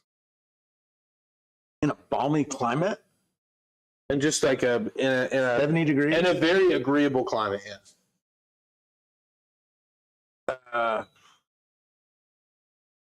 Probably until an animal killed me. Really? Yeah. That's an interesting take. Serious. I mean, I don't take myself as a survivalist, but I Yeah. feel like you're in much better shape if you're in a climate like that. Do I have nothing, or do I have, do we have like, tools or my pack? You get one item. No, you get one item, one? the clothes on your back, and a nice pair of boots. Okay, so like a nice hatchet or something or whatever. Up to you. Whatever. It's yeah, your item. It's your item. Yeah. Yeah, That's well, it tough. would definitely be a knife. Yeah. That's too handy. To not choose knife for my one item. All right. I don't know. Either that, or maybe my cell phone to call somebody and say, "Hey, come get me." Come get me. Yeah, that's true. I'd bring a dirt bike. Think about that dirt bike too. All the shit you could use off of it once it finally ran out of gas. Oh yeah.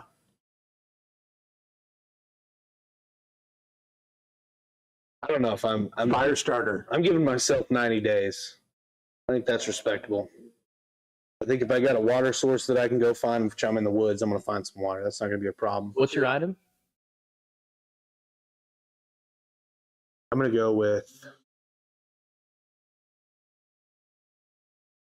500 feet of paracord. Okay. Mm. Okay. I mean, not a bad choice. I'm just thinking. I'm about, thinking from a fire perspective, a little bow, Okay, fire sure. bow. Yeah. I'm Yeah. thinking for, it's not super necessary for shelter purposes, but also you can break that paracord down, fish with it. Yeah.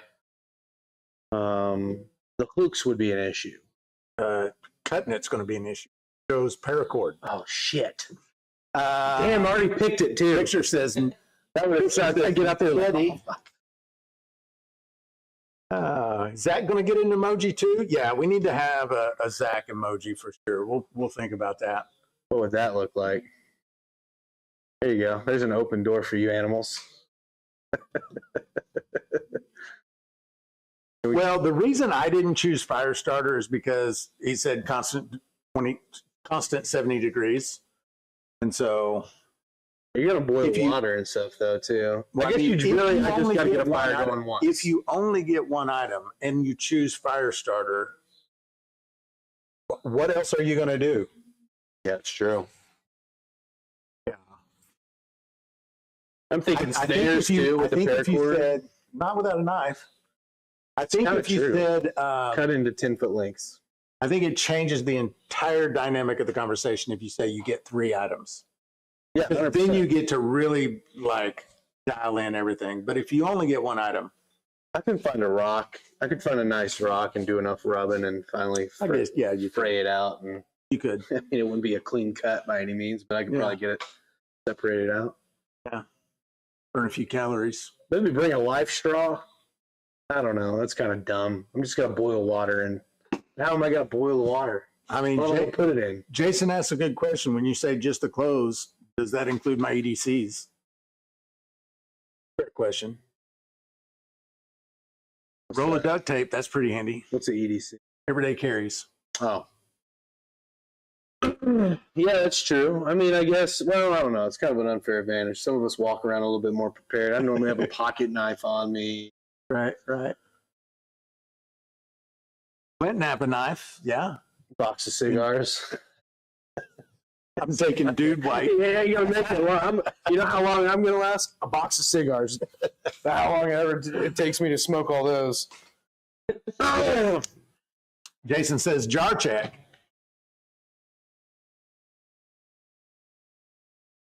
Woo. Good Lord. Is that AC not working? I don't know, man. I'm not feeling anything. Bunch of heat. Let me go look at it. If I only get one item, Lone Wolf says he's taking a steal. Gonna get drunk the whole time, yeah? I mean, you're lost in the woods. Might as well. 85 degrees in here if anyone cares. Yeah. I believe it.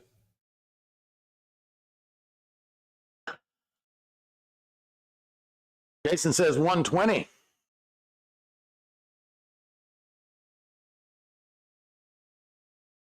Took a still, but you don't have a mash to still with. That would be a problem. Staring at a still. Going, man, I wish I had a mash. Staring at 124, 130, 135, 116, 110, 128, 138. This is jar number 5. Last jar was 138, if I didn't tell anybody. I'm really not good at remembering to reveal the jar.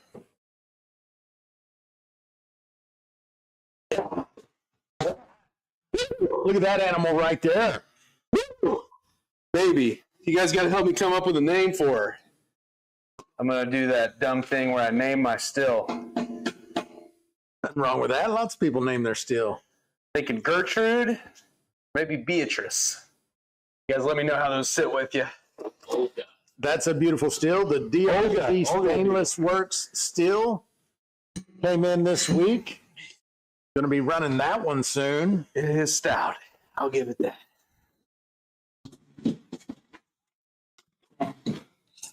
Call it DD for Destin's Dream.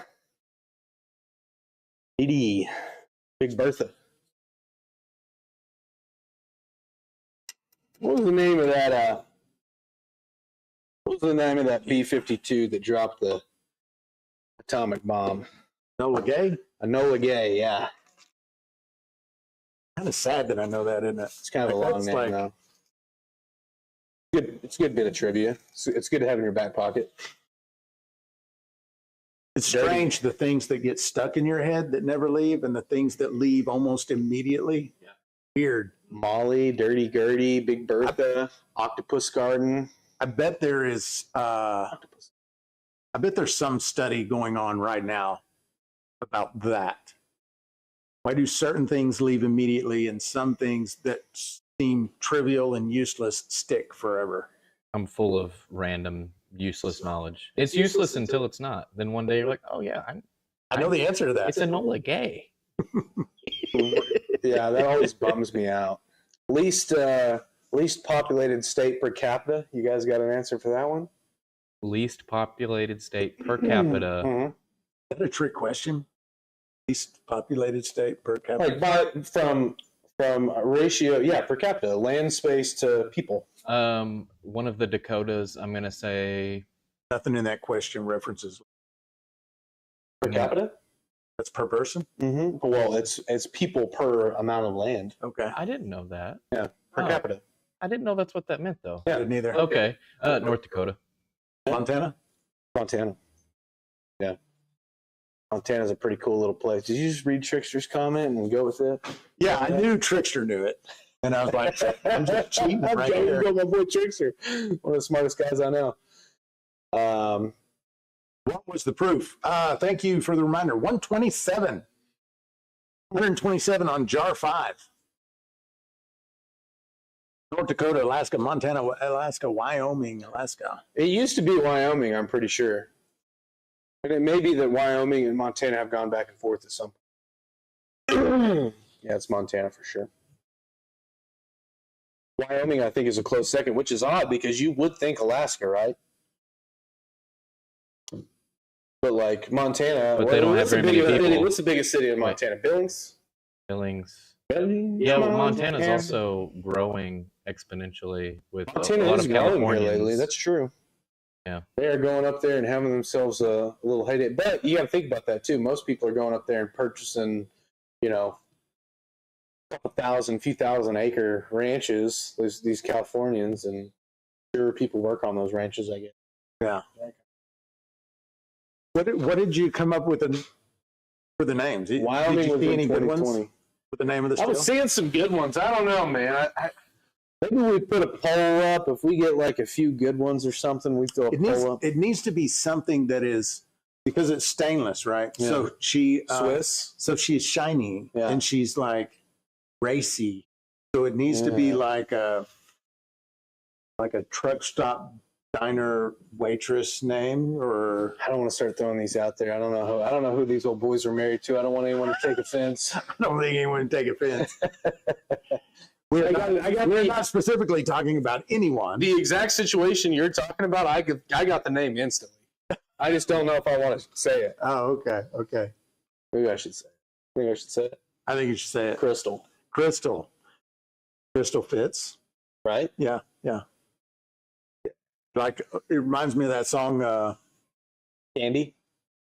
What was that song? I like trashy women or something like that. I like my women just a little on the trashy side. Yeah. When they wear their clothes too tight. I gotta stop or else we get a copyright. Something Railroad, the name of the artist, something Railroad.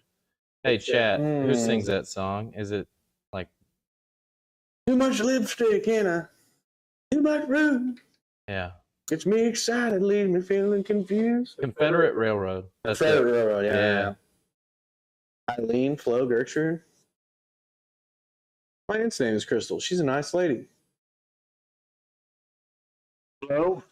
That's a fake comment. Eileen's not bad because she's a little top heavy. Oh, yeah, that's true. Yeah. Bessie.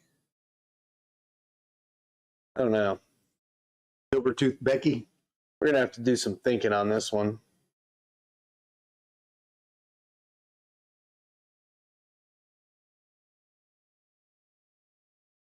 Nick gave it to Google. He said Google says Alaska 1.3, Wyoming 6, Montana 7.1. So that's 7.1 people per, I also think, or is that one person Is it- per 7? isn't Alaska much smaller on the It's much smaller in relationship to how it's represented on the map. Okay, yeah. I think that's a common misconception, is that it's a huge, huge state, like bigger than the size of Texas. Maybe it is. I don't know. I want to back up. That's an Yeah, easy I think Google. it's the Mercator projection makes it look like it's a third the size of the U.S. Hand me my phone. Okay. We've been banned. It was that. What do you think it was? I'll tell you exactly what it We're was. talking about unalignment Yeah. earlier. Restrictions. Live access suspended. Trade of regulated goods and services. I looked at the still and fat bottom girls popped into my head.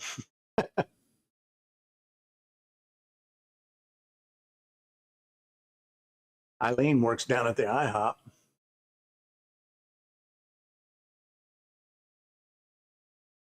Deal. Mint.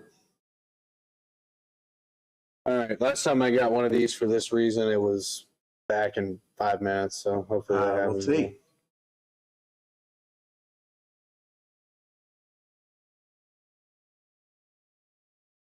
Ben says that got commie talked again. No shit. The second that I get the Homebrew Center up and going and start posting stuff over there regularly, which is going to be like next week. Dude, I would be so happy to just have a reason to get like, you guys suck. Like, post one final, which they don't care. They don't care. They do not. I started saying that, and I was like, they do not care. They don't know you. They don't care. They want you to say it, in fact. Yeah. Out loud. It's good content. Drives interactions.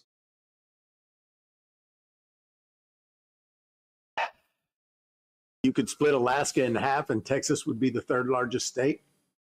Damn, really? You could split, wait, what? Oh, really? You could split Alaska in half, and Texas would be.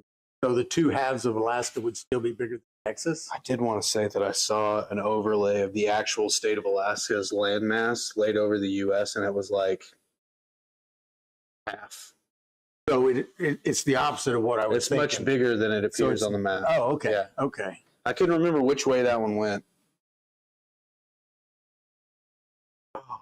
When song says, and that, boys and girls, is why I hate TikTok. One song, you're not wrong. I'm right there with you, sister. How about Roxanne? Not a bad name for Roxanne.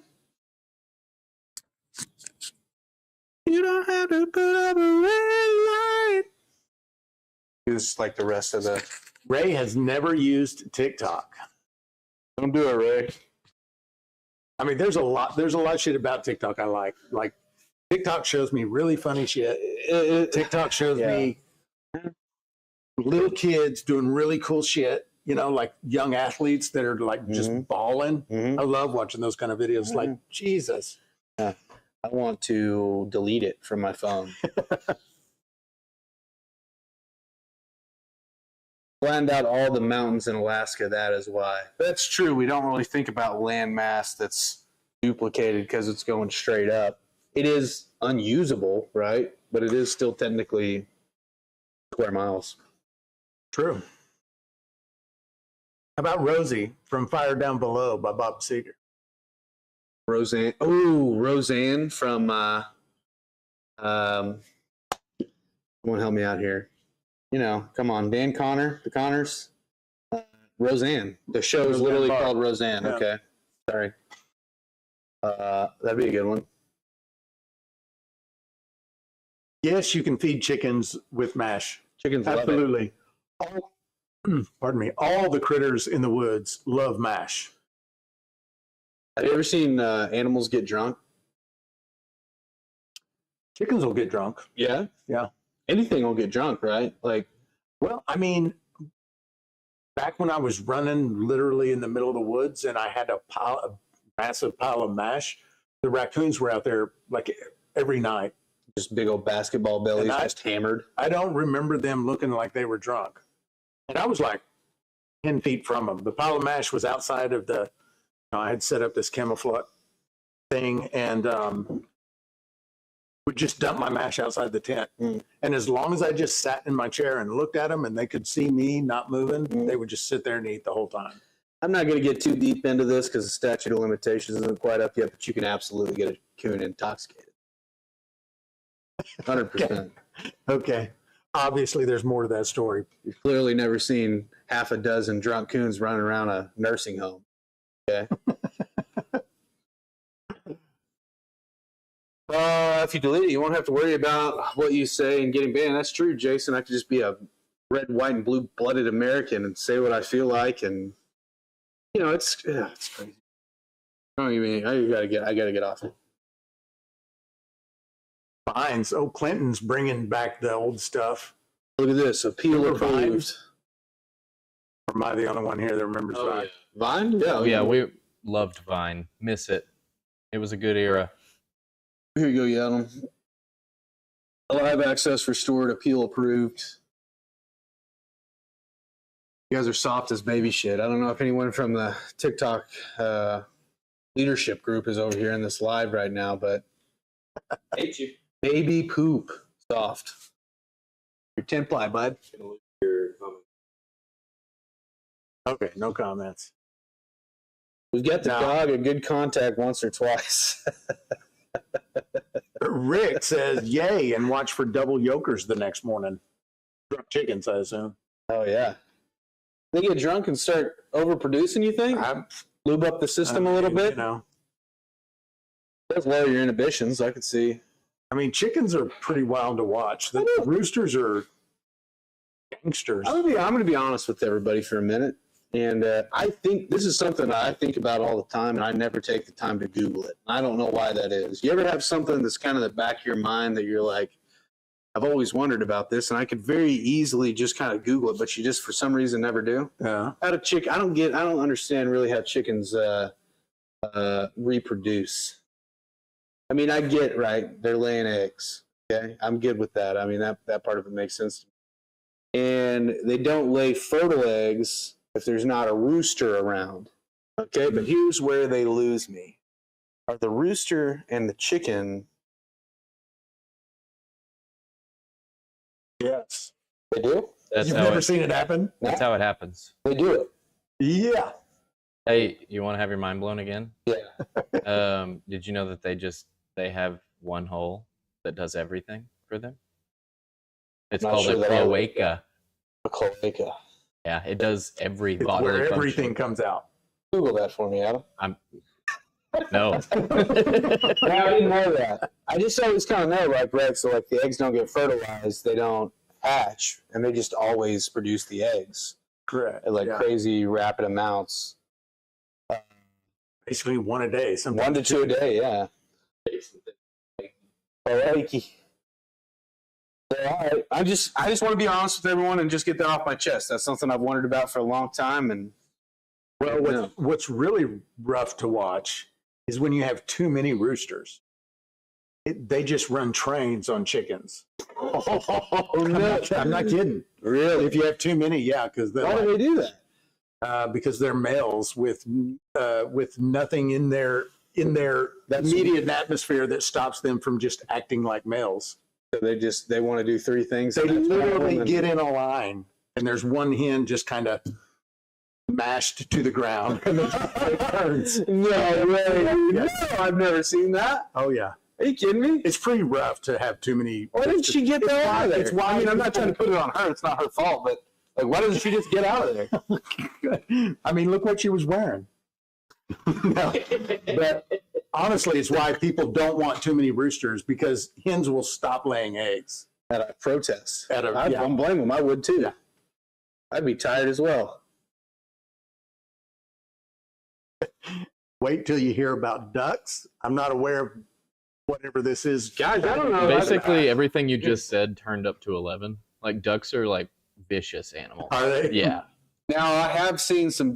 My wife's cousin's got some ducks, right? Terry says this just went R-rated. Yeah, yeah. I mean, but kind of not. It's just I don't know. But so anyway, my cousin's got my wife's cousin's got some ducks, right? And the male ducks will just grab the females, you know, just bite on them back here and hold them down. That's how chickens do it. Yeah.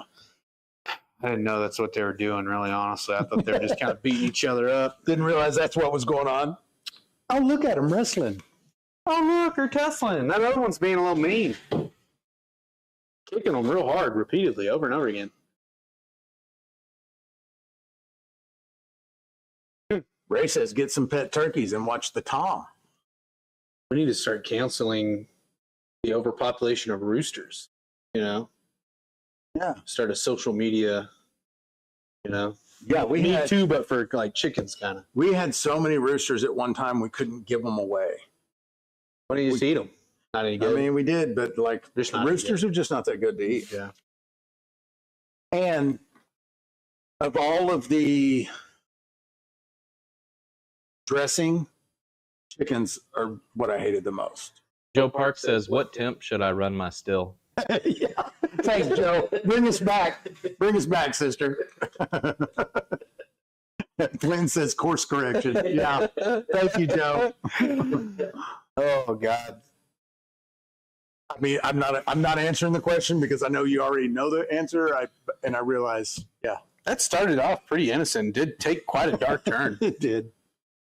Started with me just not knowing really how chickens fully worked, and then we got into a little dark quickly. Colton Sharp is asking, where do you like to purchase your post flavorings at?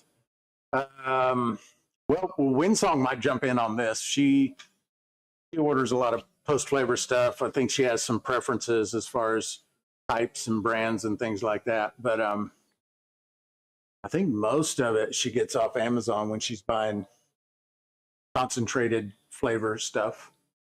Huh, if that's what you're asking about, Colton.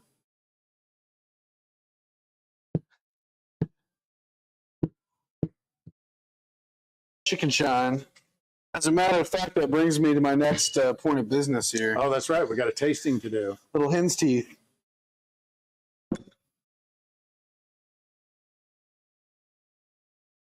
Olive Nation is a good source, Terry says. I've heard a lot of people talk about Olive Nation. A bit pricey, though, too.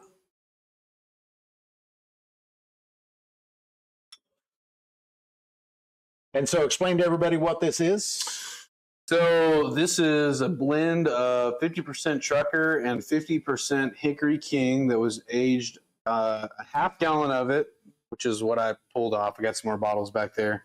Aged a half gallon for a little over 2 weeks on 2 staves of charred oak. Mm-hmm. So I blade a lot of, like, double the amount of wood and got pretty quick. Yeah, it was quick. And surprisingly, like, I think you were right at the edge of like, this is too much. Yeah. Like I think you could have gone a few more days and it would have been too much. Well, we tasted it the day before, so we were doing the right thing and realizing, okay, this is close, and we're trying to like take a little sip every day. And so, like the third day I did that, it was like a light flipped on, and it went from, you know, hey man, this is good, this is really good, to like, oh, hold on, man. I mean, is this too much? And I was realizing too, after the apple brandy, that I pulled the wood off of a little too soon. Toasted wood, albeit not charred oak. You know, by the time I proofed it down to 90, it was 112, and I proofed it down to 90. So kept all that wood flavor, and actually, I think kind of helped it recover from being possibly have too much wood in it. Yeah. But you guys be the judge. Let me know what you think. 50-50 corn liquor. And I want to be clear about this. I'm taking all criticism here. Okay, I want to know what you think. Buttery nose. And what'd you say the proof? What is this proof down to? 90. 90. Okay. Put a little tad lower than I normally do. Huck is asking, is there a white dog that actually has a good flavor or is less harsh? George Washington rye. Yeah, that's not a bad one. But I'll tell you that the super simple beginner recipe with all the molasses from the sweet feed is really good. Yeah, that's my opinion.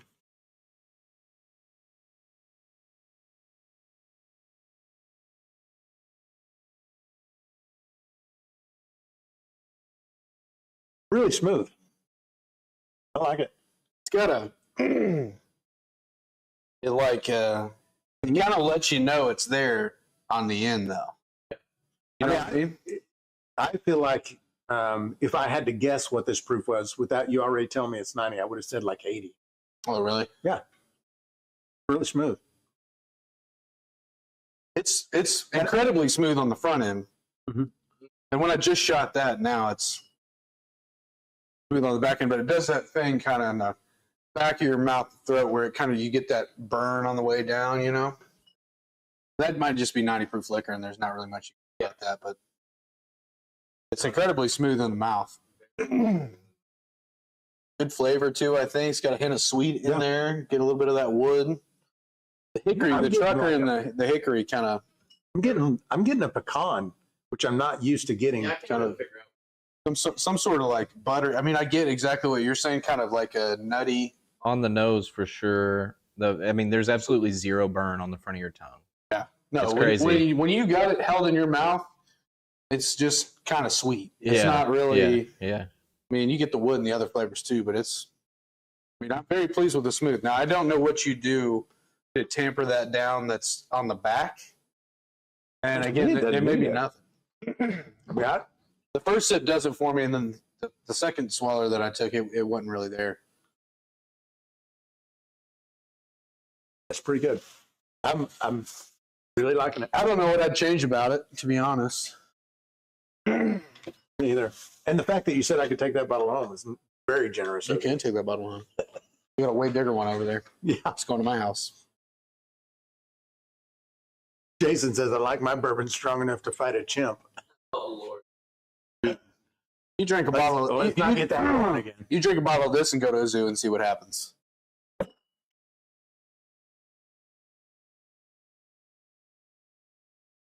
Clinton says a high barley, low corn mash bill will give a nicer overall, less harsh outcome as well. Interesting.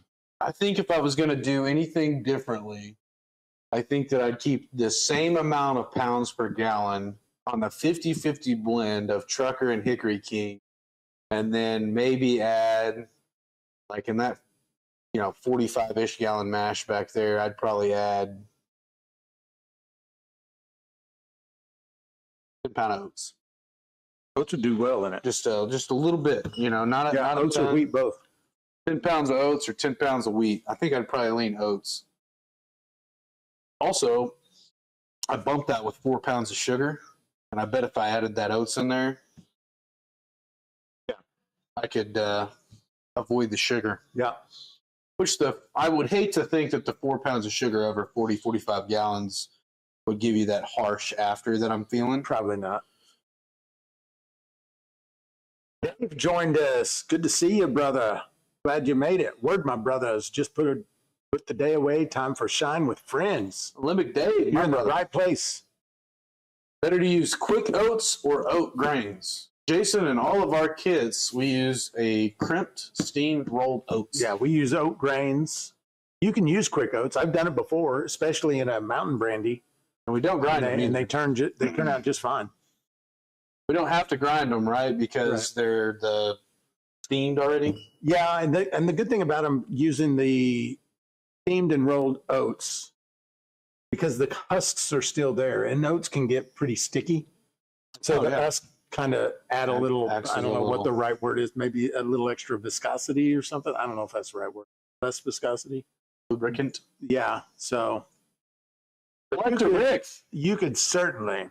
5 gifted, brother. Rick with 5 gifted memberships. Thank you, brother. And there's an entry. You've to been get mashed. This wonderful still back here behind us. So for those of you who are in the chat and unaware, we're giving one of these stills away this month. Pretty easy to enter. Rick just got an entry in. 5 gifted memberships during the live. Or you can go to stillintheclear.com, and any purchase is worth an entry, and you can purchase as many separate times as you want to get as many different entries as you want. And a kit, if you buy one of the kits, that's a double entry. So a few different ways to win. Yeah, man. And I think it's time for another intermission. All right. It's the top of the hour. It's 7 o'clock. The big hand's on the 12, the little one's on the 7. That's right. We're going to take a little break here. What are we going to do during this break? We'll make good use of our time, go to the bathroom like good boys and girls, grab a fresh refreshment. Fresh refreshment. What a terrible way to say it. Fresh refreshment. Have a new refreshment. Hunker back down towards the TV. We're going to be back here in about 5 minutes. If you missed the beginning of the live, or the last intermission, you're going to see what went into the pot before we fired the cameras up tonight. So don't miss that. There's also going to be some other information dropped during that video. So don't. We'll be right back. All right, so it's still May. What does that mean? Warmer temperatures, more mashes, and your opportunity to win a still. Still giving away a still this month. The Mile Hi 8-gallon dual purpose pro, great still. Been running it for years. An awesome still. We're running it again this week, and we're going to give one away at the end of the month. I'm super excited about it, super jacked up about it. Hope it goes to a good home that will treat it fairly and always run it and take care of it and look after it. Maybe worship it a little bit. Maybe, well, yeah, sure. So what do we got going today, brother? This is the 24-hour turbo wash that we did. The easiest, the fastest sugar wash I've ever made in my life. 24 hours, it was ready to run. Dextrose, turbo yeast. Pretty remarkable, really. That was it. Yeah, it was fast. It was chewing through sugar at a rate of 3.3 points per hour. I'm sure I may have seen it before, but I don't know that I've ever seen an airlock fighting for its life as hard as it was on top of this. Right. I mean, that thing was like a damn little. I mean, it was just like a little turbine, A little going. motor. Yeah. Well, what do you say we start firing this mash off into our pot? I think we're gonna pump it out too. Yeah, let's pump it so we can.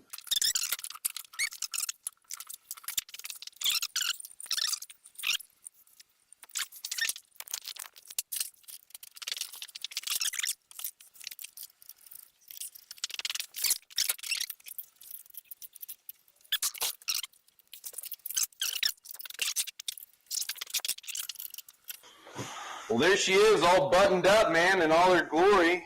Takes no time. Oh, yeah. That's one thing that's nice about the tri-clamps, man. Don't get me wrong. I like pasting an old school Olympic every once in a while. There's things to be said for that, Sure. but man, there's also something to be said for, Quick hey, and I easy. feel like running in about 5 minutes. Right. There you right. go.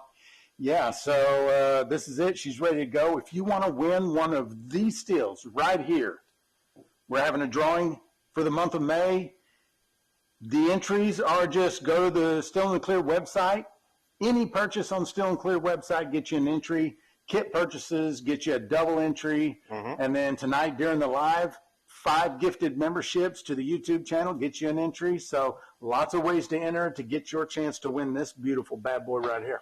We're jacked up about it. We hope you are too. Thanks for watching the little behind the scenes, what goes into the pot, listening to us about the still. Yeah, and if you, if you want to find out more about this particular still that we're giving away, we will put a link in the chat during the live to Mile Hi Distilling, this particular product page, so you can go check it out and see just what it is you have a chance to win. Yeah. Grab a beer. We'll be right with you.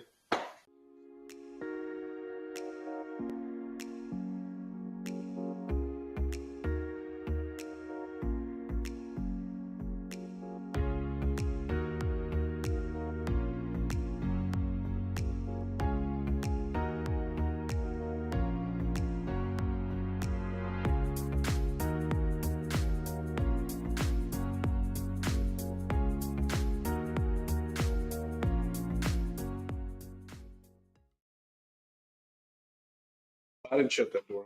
I get it. All right. And we're back. And we're back. We hope you grabbed your libation, took a little break, watched the video.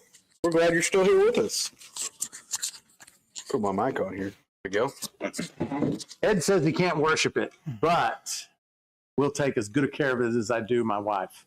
I mean, I'm going to back you up there a little bit, Ed. I don't want you taking care of this still how you take care of your wife. 1, not appropriate. 2, inanimate object. Who put Ed on a list? Twin Song says, LOL, Ed, some wives aren't treated very good. Uh-oh. It's true. So, like, you got to be careful Yeah. when you say something like that. Might get you back. Nick is letting us know. It's time for a jar check. David said I libated. We're getting close on some things in here, okay? Yeah, Clinton letting Kevin know how it's working in there, yep. Little tidbit there. I like reading your guys' comments back and forth to each other, too. I don't necessarily, we don't read every comment, right, because it's just not possible. But I do internally read just about all of them, I think. Yeah. Uh, Jar number 6. all that was missing from that video was the Benny Hill jingle. We got to get us one of those.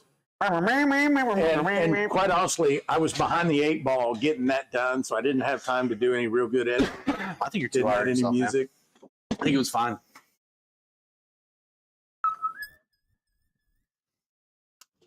That is just a really catchy little jingle they came up with there. Yeah.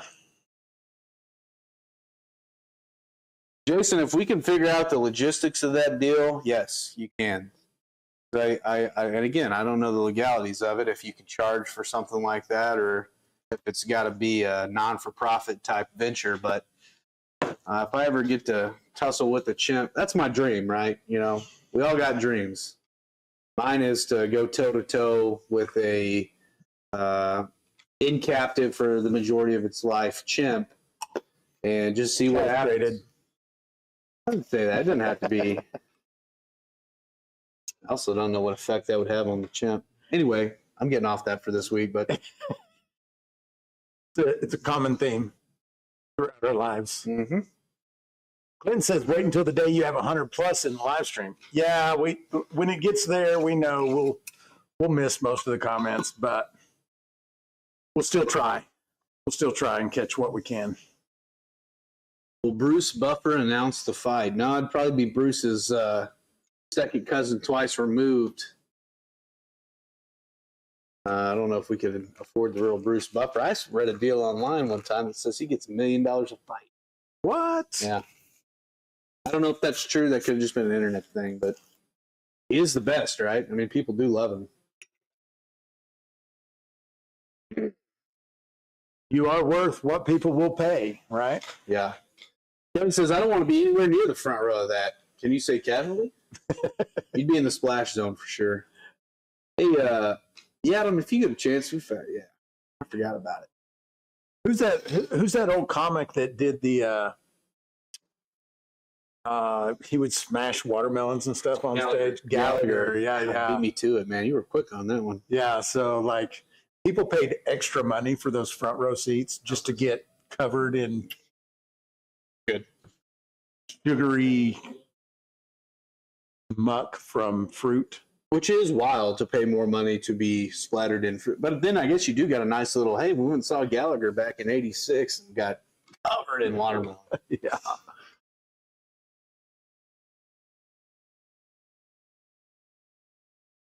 So jar number, I'm going to remember to let you guys know what the proof was. I think, KRB went over 122 on jar number 6. 122. Yeah, Chappelle did do a skit as Gallagher, which was very funny. Really? Yeah. I have not seen that. Yeah, I was on the Chappelle show back in the day. So who would you say is the comedic GOAT? Immediately, I already know who's in my head. Of all time? Or do you want to break it up like pre-2000? Because they're just so different now. Like, that's true. I could do all time. I think my all-time would still be better than the pre-2000s that I would pick. But I have two different ones probably that I'd go with. And the pre-2000s ones that I would go with, that's because I saw this guy pre-2000s. And before what happened, he was widely regarded as like one of the best. Before what happened? Yeah. That tells you anything. I had a really good bit about going to the dentist. I didn't say it out loud. I mean, he's just funny. I mean, all the other stuff was bad. But yeah, Ray nailed mine. George Carlin's my all-time favorite. Dave Chappelle is 100% my go. Dave Chappelle is... I like Tom Segura probably a lot. Dave Chappelle would be second. Bill Burr would be third for me. I put Tom Segura before Bill Burr. Really? Yeah, I think his specials are ridiculously funny. I like the way he lays things out too. He's pretty eloquent, right? Like, you know, and he's pretty smart. I kind of like the wittier side. I think that's why we like George Carlin, right? You know, he's kind of deep. Yeah. And Tom Segura is somewhat of like just a big disgusting animal, like in his comedy, but it's like really well thought out. Like he's pretty intelligent the way he kind of thinks of bits and stuff. So yeah. But no, I'd go like Dave Chappelle, and you know, I really, really like Jerry Seinfeld. I've seen Jerry Seinfeld live in New York. His comedy hasn't struck me that much. If you saw the set that he did at the Birdcage in New York when I saw him, I think our sense of humor is pretty similar. Yeah. You'd have been rolling, dude. Maybe. He's very funny live. Yeah, and maybe like the Seinfeld bits, the intro bits, you know, where he's up there and he's doing a little bit of stand-up before the episode starts. Yeah. I never really looked at one of those and thought, oh, man, that's hilarious. But when I saw him live, I was like, dude, what? He was very funny. I like Cat Williams. Yeah, I like Cat Williams, too. I thought Cat I Williams. love Cat Williams' bit about his boy being ADD and putting him on medication. That's like one of the funniest bits. Oh, we got a red fox in there. Red Fox. That's a good one. What is the average fermentation time for a sugar wash? How many days? All right, get them in there. Drop the depends. Start putting them in there. It does depend. It depends on first off, as we found out with this mash, it depends on the yeast you use. 24 hours for this one. 24 hours. It was at 1.002 at 24 hours, which is crazy. But all things being, all things as far as your yeast and the environment that your yeast is in, if the environment is good for the yeast, and your gravity is between, say, 1050 to 1080, you're looking at like 7 days. 7-10 days, something like that. It's pretty normal. Trickster says when it's done, which is the absolute correct answer. It's the frustrating answer that people don't like to hear. It takes as long as it takes because there are so many variables, right? Temperature, ABV, Yeah. And here's the thing. starting gravity. Here's the thing too. Like, if you're planning on, if you're a pretty domesticated human being, right? You got a 9 to 5 Monday through Friday, and you've got to run on Saturday, and your mash isn't quite ready by Saturday when you need to run it. Just run it the next week. We have mashes that have sat around for months after they were ready. Yeah. And nothing wrong with them. And some would even argue that you naturally clarify your mash and drop a lot of sediment out of it, and you probably end up getting a better mash out of the deal, honestly. But And two, it's like, especially in Lynn, I don't know if you're new to moonshining, but that's pretty typically a new question. Yeah. It's not that, oh, I have this Saturday to do it. It's like, I'm ready. right. I'm ready. How Right. come this is taking so long? Yeah. You just got to be patient and let it finish out. 15 And- days and counting. Lynn, where's it at? You dropped a hydrometer in it to see how long you got, how much more sugar content you got? Yeah, that's the other thing. If it's slowed down and you're worried about it taking too long and maybe it's not going to finish, you drop a hydrometer in it, get a gravity reading, wait 3 days. If it has moved, then it's still working. And if it hasn't moved, you might have an issue, you might have a stall, and you might want to try and go through a troubleshooting process to figure out if there's something wrong with it. And that is a pretty simple 4-step process. We have a guide sheet for it. You can get our guide sheets for free. They're free downloads, but we have one called Stuck Ferment Guide, and it gives you 4 steps. First, you check the gravity and make sure it didn't finish, because sometimes people think, oh, it's been 4 days and this thing has stopped all of a sudden. And sometimes it only took 4 days and it's done. So that's the first thing you check. Then you check temperature, because that's the most common culprit for fermentation problems. Then you check pH. And then if none of those are a problem, you add some nutrients. And almost always one of those 3 will solve your problem for you. Yeah. One of those 4. And Adam dropped the guide sheets in there, and also Moonshine for Beginners group, which is where you can go and ask questions and get answers. And we try and answer questions here too, but like we also screw around a lot, as you've noticed. But in the Moonshine for Beginners group, if you ask a question, you're going to get an answer, and usually pretty quick. Perfect. Yeah, Jason says, sometimes I can't wait anymore and I just run it. I've done the same thing. If it gets down below 1.020 and I'm just ready to run it, I'll just run it. Yeah. You sacrifice a little bit of yield, right? But, if you're one of those guys that you've got to line out time and kind of schedule things out, and I've got to do this by then, I would say, from just based on this run, right? Dextrose and the 24-hour turbo, if you're under a time constraint, I don't necessarily off of this run, I don't see anything in the world wrong with dumping some turbo yeast and finishing it out real quick. Yeah, we did that one If you other just time. need to run it, right? Yeah. We did it before with positive results too, and didn't really notice. There was no difference. And I'm noticing on these, well, on the first jar that I actually tasted in this run, and I knew we were in the hearts, no off flavors. It does have a different flavor, No. But I'm kind of Chalking that attributing up to that. dextrose. Yeah, I'm thinking dextrose more than the yeast. But there are a lot of people out there that they swear they do not like turbo yeast. Yeah.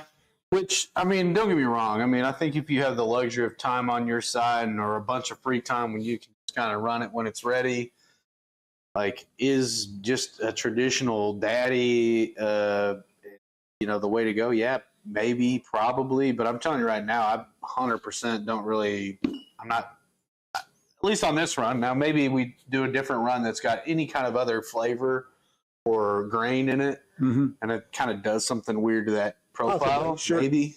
I'm not going to rule that out, but I think from a beginner standpoint, especially, yeah, dump some turbo in it and get it ready.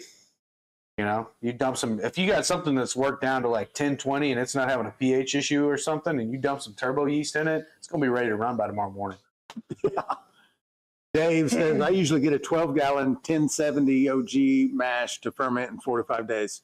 Yeah, with, yeah, absolutely. Ooh. You're keeping your temperature good, they'll go. This is a really good question. And I'm not exactly sure how to answer it. First of all, this is my favorite live chat, casual conversation, pick up a lot of good nuggets. Thank you, Rousey. That's exactly what we go for. You're promoted. Some funness mixed in with some education. Absolutely. Okay, sorry. No, you're good. Anarchy Television said, since I don't drink alcohol, how do I know if my hearts are good? So he's asking the question of, I don't drink, and I need to know how would I make my cuts? So the answer to that, first of all, is, can you not drink, period, nothing? Because if you can just take a sip here and there, it's like, you're not going to get drunk. You're not going to, like, if you can just get a sip, that's one thing. If you're not going to drink at all, then you are basing everything off of smell. Just numbers and smell. Or you have a still hand who's doing the tasting for you. Get you a still hand, one preferably with a good palate. Yeah, and you can make a lot of decisions by smell, especially after you've done it for a long time. Like I can smell the run, and I don't always have to taste it. And then sometimes there'll be maybe jars where I want to taste it, but I can smell my heads and I can smell my tails. And if you do it enough, you can get to where you can catch it. But to not be able to taste it ever is going to be tough. And if it's like if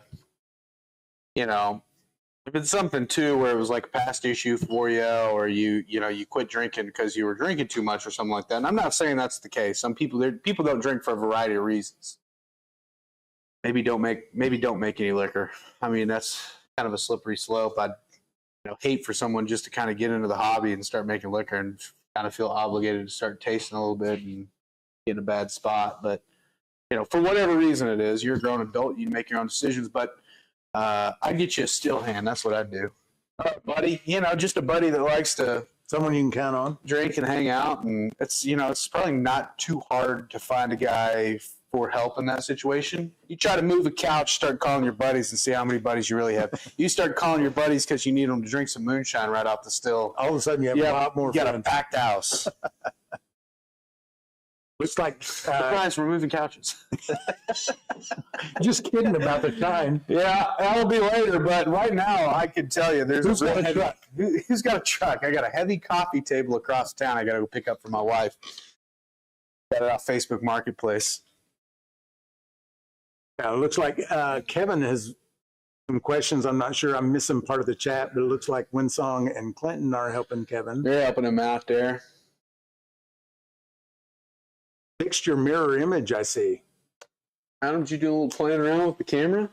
I think Rick is talking about the difference between the morning live and this live, because the morning lives are mirrored because I'm using the phone. Yeah. This is doing a much nicer camera and audio and with another human helping us. Yeah. That's why it's Different than the morning live streams. better because we got the Atom here.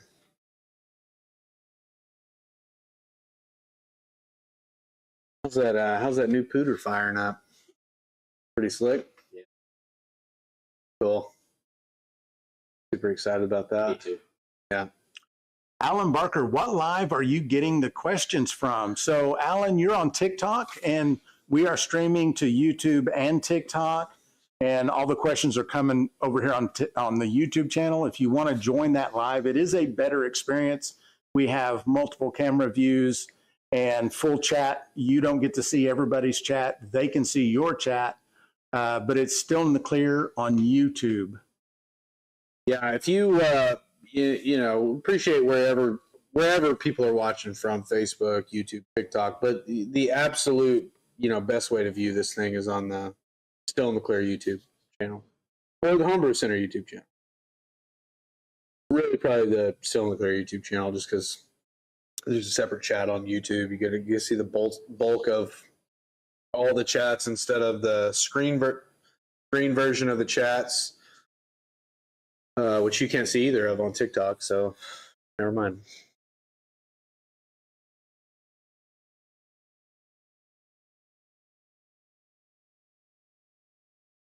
Yeah, Kevin, got a good group of folks here, brother.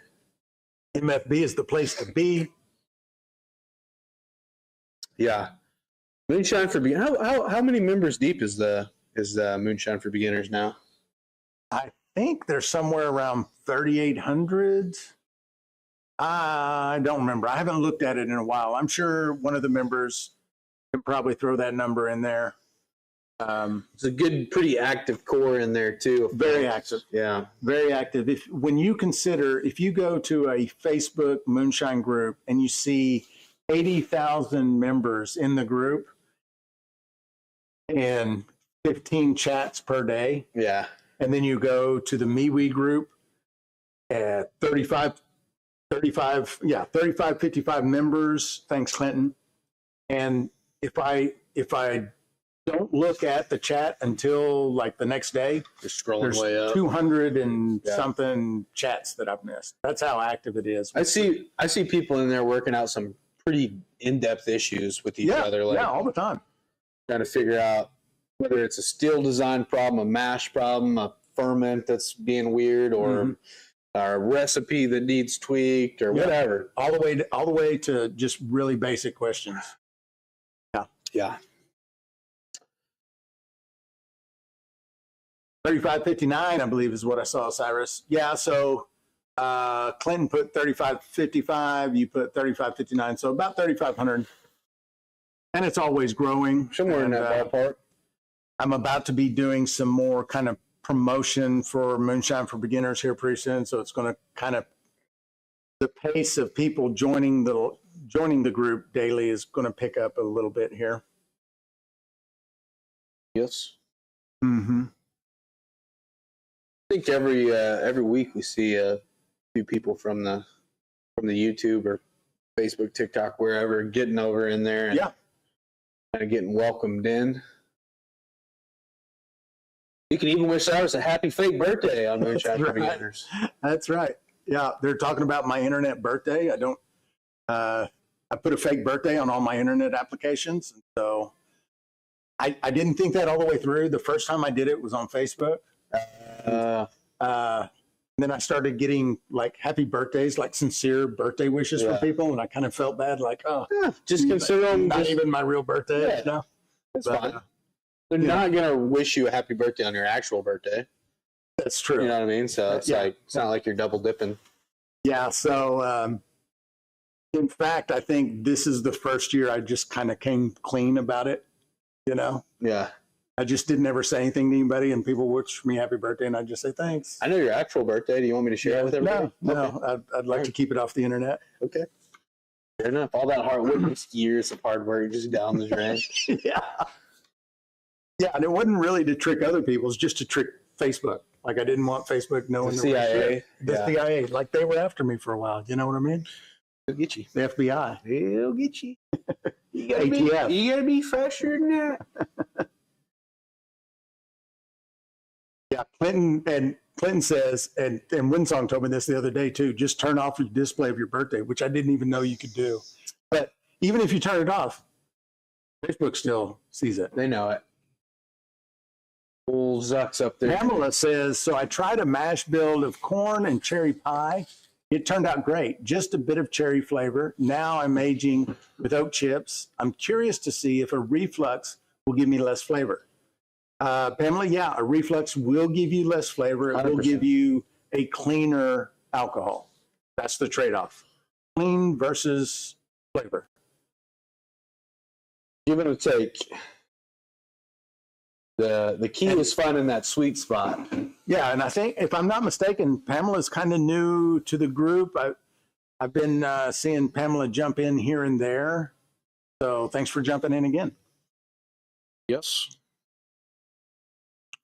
Lynn says wash is at 1070 right now after 15 days. So wait 3 days and take another reading. If it is still at 1070, then there's probably an issue. And I'm surprised that it's still at 1070 after 15 days. It probably means you had a very high original gravity. I might ask, if you took an original gravity, what was it?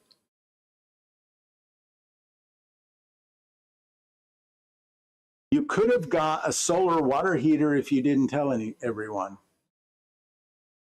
I don't even know what that means. Somebody giving out solar water heaters for birthdays or I think they're something? talking about the cabin water heater. Still don't know. Lost on that one. From the morning live. Oh, okay. That's what he's talking about. It's Boat Repair says, my go-to fake birthday is April 1st, but my friends know my real birthday. Yeah, It's all. my fake birthday is Cinco de Mayo. That's the one I chose. Really? Yeah, maybe. Oh, yeah, that's right. Yeah. Just a little fun there. My birthday is June 5th. Oh, just Oh, there you go. New Year's, baby.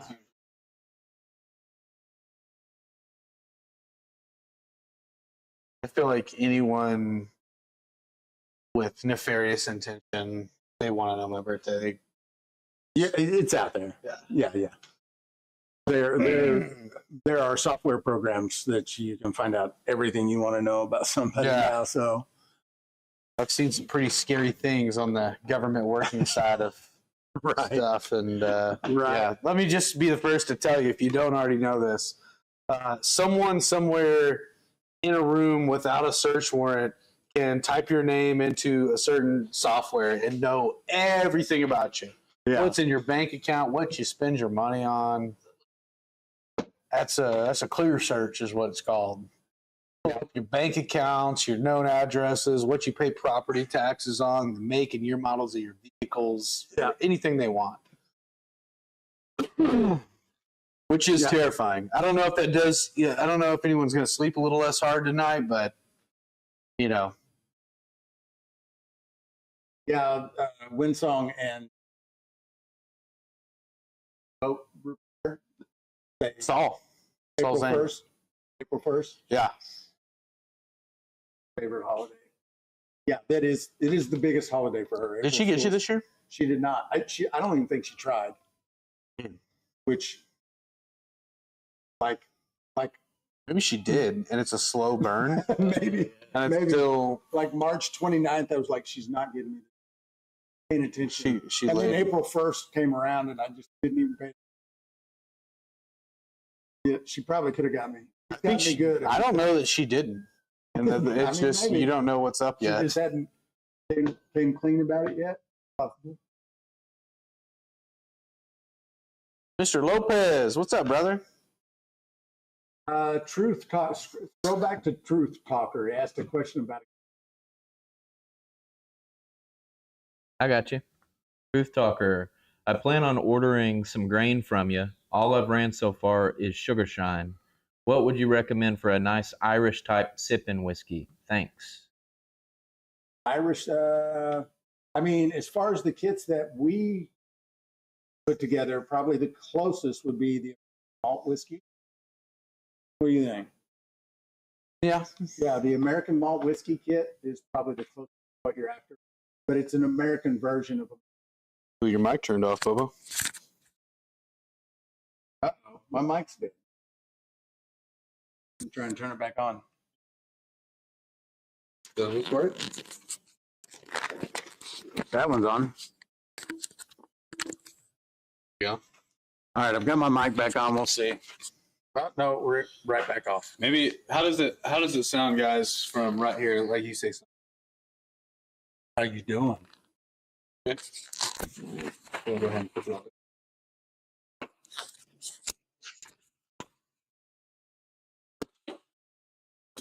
Sounds good. Perfect. All right. I've already done the legwork. I'm sorry. I have to do these two.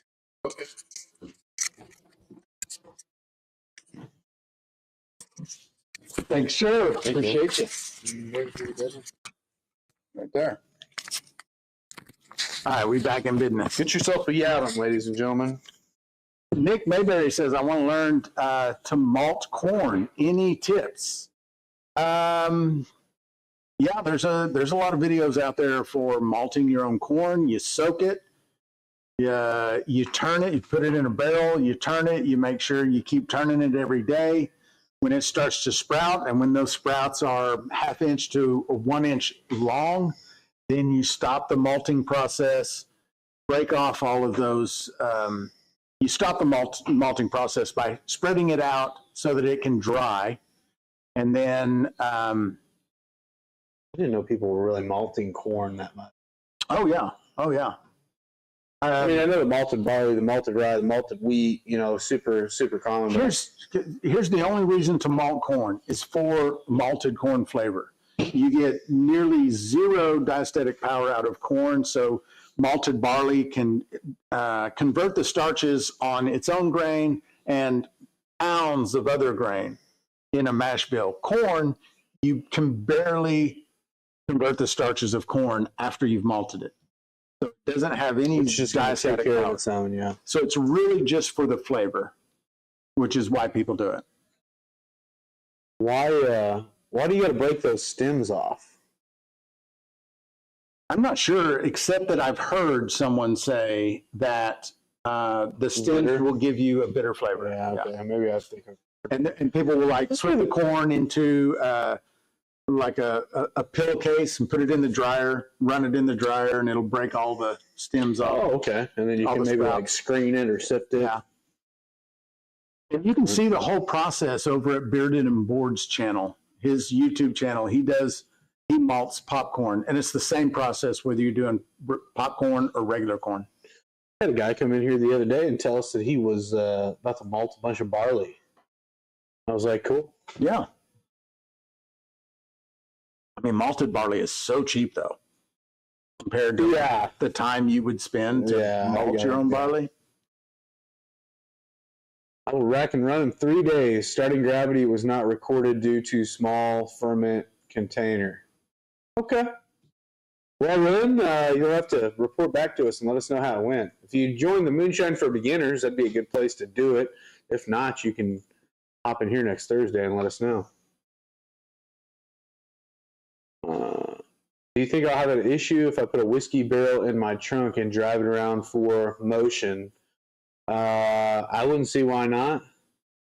I mean, it's in your trunk. It's not like you're going to run afoul of any type of open container type. But also, how cool would that court date be? Where like you get cited for open container and the open container is a whiskey barrel? Sick, honestly. So I say just run it. The problem is, you're probably going to have to get it wedged in there, kind of to where it can't move around. You don't want your bung to get knocked out of it and end up with a trunk full of half-aged spirits. Was trying to figure out diastatic power at work the other day. It made my brain hurt. Yeah, Whiskey Rebel, it's only confusing at the beginning when you're trying to learn it, but once it clicks, it's pretty easy. And I don't know, Whiskey, if you've watched my videos on diastatic power, I try to explain it as simply as I can. But once it clicks, it's not hard to understand. But as a beginner, it can be like, what? Yeah. It's definitely a rung or two up from one, if you're a beginner and you're trying to grasp diastatic power system, just don't worry about it right now.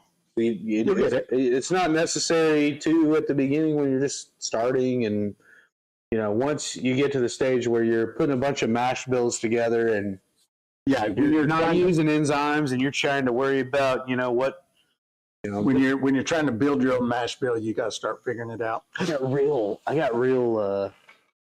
sneaky there, kind of. I don't know why I got so loose. Why were you trying to be sneaky about I got that? real loose for a second. Uncle Moonshine in the house. Good to see you, brother. What's up, Unc? How are you, brother man? Watched all your videos. They are great. I was just confusing myself.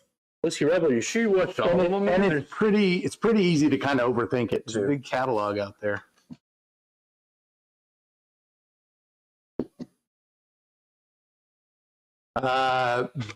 Big Ant G216. I'm looking to start. I have no idea what I'm doing, so I can get all info A to Z and parts on your YouTube. You can't get all information A to Z on my YouTube because I haven't put it all there because I don't know it all. The amount of information A to Z is astounding. It's pretty crazy. And you can start before you know all that information. There's a very beginner, easy way to start, and that's where you start, and you just kind of learn things as you go. You don't have to worry about killing somebody or making someone go blind and all these other things that people try to make you worry about. It's not a real thing. So just start with the super simple beginner recipe, and there's on my YouTube channel. There's a video there on the website, stillintheclear.com. There's a whole article on how to do that recipe. It's very easy. It's kind of bulletproof. It's very hard to screw up. Tastes great at the end, and it's an easy recipe to get going. And, you know, Clinton has dropped the MeWe.com Moonshine for Beginners group. Go there. That's where you can ask all your questions and get answers. There's no dumb questions. People treat you friendly. And, yeah, join Moonshine for Beginners if you want to start learning this hobby. It's a great place to start. Get you about a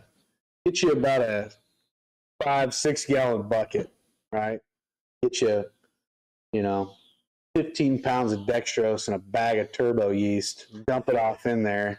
That's what we did with this. Run it the next day or the day after, and just start learning. The best thing you can do when you start trying to learn this vast subject matter that's home distilling is just do it a few times. You're going to run into some stuff you've never thought about because you don't know. You don't know what you don't know yet. You don't know what you don't know, right? And then you're going to be running a still one day and not have a tri-clamp locked down, and vapor's going to escape, and the whole room's going to, you're going to run into stuff like that. You fix it. It's easy. I mean, there's just 10,000 little tiny problems that aren't even really problems. They're just difficulties, and there's only about 2 of them that'll seriously hurt you.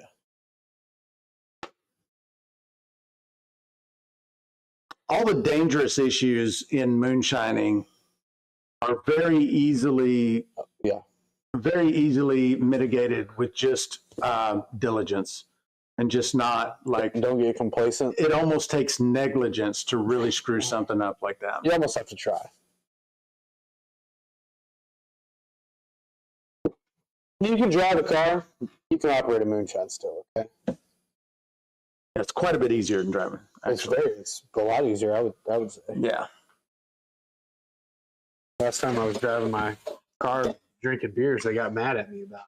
Yeah, and there are no laws against drinking and shining, and there's a reason. No. It's easier than driving. It's expected.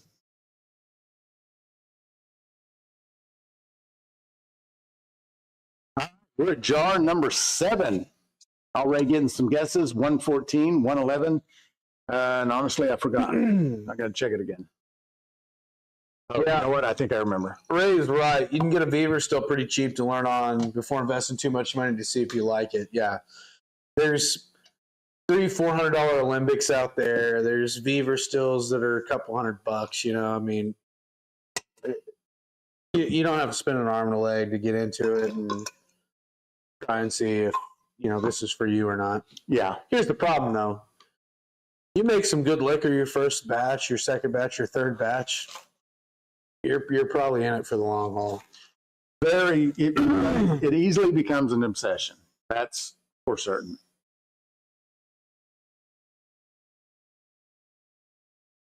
Also, I'd venture to say it's probably the most rewarding hobby that people get into and maintain, right?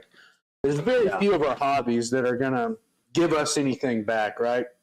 I love the golf, and it's a great way to blow off steam. But at the end of the day, I don't really have anything but a suntan to show for it. Yeah. I like to go out and fish, right? That's one of my favorite things to do. And when I come home and I clean fish, I love that. I got something to show for it, right?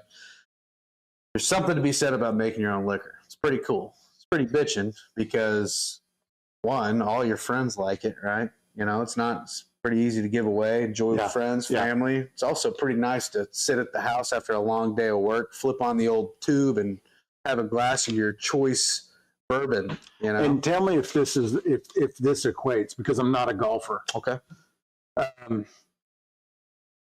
If you make a nice shot and somebody goes, "Damn, that was a good shot." Yeah, it feels Is good. that the same as when somebody says, you give somebody a sip of your whiskey and they go, "Damn, you made this"? No, because there's so much more work that goes to the bourbon, the whiskey. Now it's like, you know, you hit a nice golf shot and everybody on the tee box or out there in the fairway next scramble partners, whatever, like, damn, struck that one.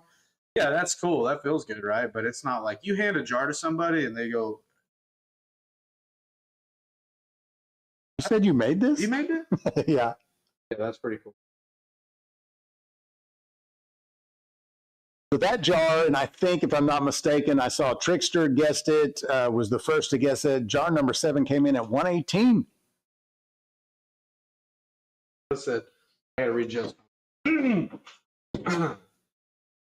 Joe Park said, "I've been running 7 years and blew my cap twice, learning a 3-way valve. Always learning. Old woman can move fast when vinegar is blowing in the air. Yeah. Better vinegar than a high proof, you know." Yeah. Those of you that are maybe new to TikTok, Facebook, whatever chat you're joining from, Joe Parks is about as good as it gets. Pretty. Go over to MeWe. It's really mainly just MeWe. And you see her, she's running, she's got all these jar thumpers, bypass valves, dropping gears, pulling jars. Dropping gears. Man, she's freaking cool. Please tell me you don't yell, "Get off!" No. I go to yell as mashed potatoes. Oh, my mic died. Dead mics. Is your mic still going? The tester? My mic's good.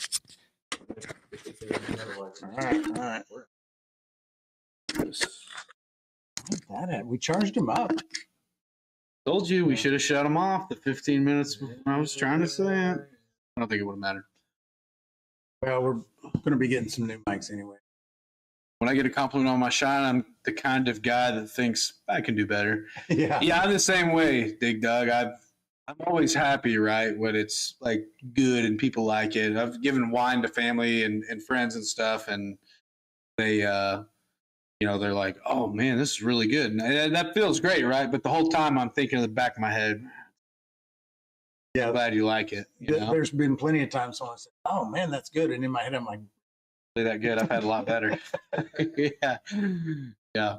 And I think there's a big population of people that just, some of them want to be nice, but you can always tell, right? You hand a jar or a bottle of something that's really good to somebody, and you get one of these like, "Oh, yeah, man, that's good." And I get, they're kind of dipping back in from seconds. You got to ease the reins up on them, drive the bit a little bit. Hey, whoa, take it easy. This is my good stuff. Apple is all I know right now. Well, Dave, that's a good place to start, man. Apple's super popular for a lot of good reasons. One is pretty easy to get all that flavor to come through, right? You do an apple ferment, whether it's an apple wine or an apple mountain brandy, you're going to get some of that apple flavor coming through. That's why people like it, and it also lends itself pretty nicely to pairing with alcohol, I think, in terms of how the flavors work off each other. Yeah. So super popular, and I don't think there's a thing wrong with it. If I had to pick one fruit to only run with, it'd probably be apple. Yeah, Nick just said, just trying to decide which brandy to do first. You should definitely do apple. I think apple is the easiest to do. Apple, blackberry is a good one. Pineapple's a little bit more difficult, I think. Pear is a good one, but it's also one that's got a softer flavor. Also, anything melon, it's hard to pull the flavor through. It's just got a lot of water content in it, and it's not super flavorful to begin with most times. Yeah. I've never done a strawberry brandy, but I can imagine it'd be another difficult one kind of to play with in terms of the flavor is real delicate. Every time I make a wine with it, I get it to come through pretty nice, but it's a soft flavor. Most people claim that when they run a strawberry wine, they kind of complain about not getting that flavor to come through because it's difficult. Also, use your pectic enzyme if you're not using pectic enzyme. Whether you're making a wine or just to leave it a wine or you're making a mash, that pectic enzyme breaks down those cell walls and does a good job of releasing. Yeah. That's a good thing to do to that precocious flavors. Oh. You like that? You guys like that one? It's a $10 word. Look at the big brain on Zachary this week. Whiskey Rebel asks, is Red with Shine Shack okay? Haven't seen him for a while. Yeah, I think he's okay. I don't know. I chatted with him a couple of weeks ago. He's just been really busy. During hurricane season, he got a bunch of.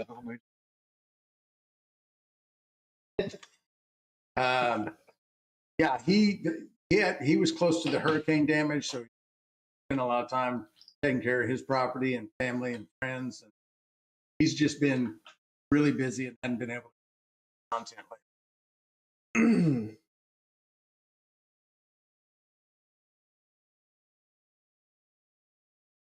Yeah, he's got a new job too. I heard he was on the run from the. Is that what you? Yeah, I mean, it could be. I made Philbilly's peach in my keg, and I was pleased with how it turned out. And old Philbilly knows a thing or two. Oh, Philbilly. Kidding. He's a good one. He's So, good. It's So reading the last, we read Whiskey Rebels comment. He's got good, clean videos like you guys. I watch. Yeah. I mean, he's a little rougher around the edges than we are. Yeah, we get out there every once in a while, but yeah, he's, we like Philbilly, and I think he's awesome. I like his stuff a lot. Him and Biggie put out some cool stuff. Yeah, I mean, if you watch a Philbilly video, you know exactly who Philbilly is. You know what I mean? Yeah. I like it. Winsong says Trickster, butter pecan, cherry amaretto, cherry lime peach. Oh, he's asking what her favorite post. Butter pecan is very good. The cherry amaretto is also very good. The peach cobbler is also very good. And the only reason I'm saying the cherry lime is I don't think I've had. I can't wait to bring. Yeah, what's going on with that, man? You guys it's like you guys are dangling a carrot out there. Yeah, like this, intentionally. Right? You know, That's I'm like, right. ready for this? Anticipation. I can't wait to friend. bring it to you. Anticipation. Yeah. Zach, I messaged Big Chuck. Thanks, Mark. Yeah. Arkansas. I don't know. I'm pretty sure you got my phone number. If you don't have my phone number, you should have it. You can send it over to him. Whatever. Just message me after we get done with the live. Is it just me or is audio breaking up? Well, we leaned back a little bit, right? Oh, yeah, we got a little too far from the. We are having some mic issues. When our mic died, we did a bad job of charging this week. Dave says I might try banana next time. That sounds good. Yeah. Yeah. Banana can be a tough one, but you can handle it. You can handle it.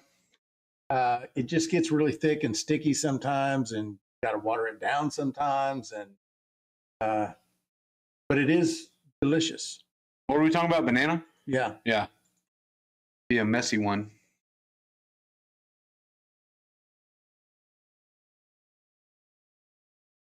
Matt Perry says Philbilly is real Billy, a lot like Trump.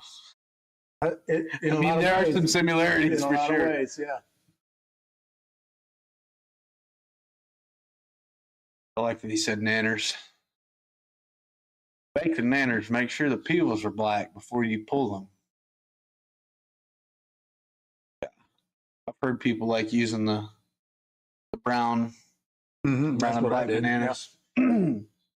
Also, too, they kind of start to caramelize on themselves, and I guess somewhat at a certain point, you know, kind of just ferment in the peel. You Yeah. know? Well, yeah, there's They got enzyme in them. monkeys in the wild will wait till they turn brown to get the alcohol. They actually produce alcohol in the wild. I don't think I want to fight them anymore. I'm going to be honest with you. I didn't know realize that they were so cool. I didn't know that about them until just now, until you told me that. Man, It's a real thing. I don't have to rethink a lot of previous conversations, maybe plan somewhat of an apology. I didn't know they were that cool. But they were just hurling poop. I didn't know they were drinking and hanging out. Didn't see those TikTok videos. Nope.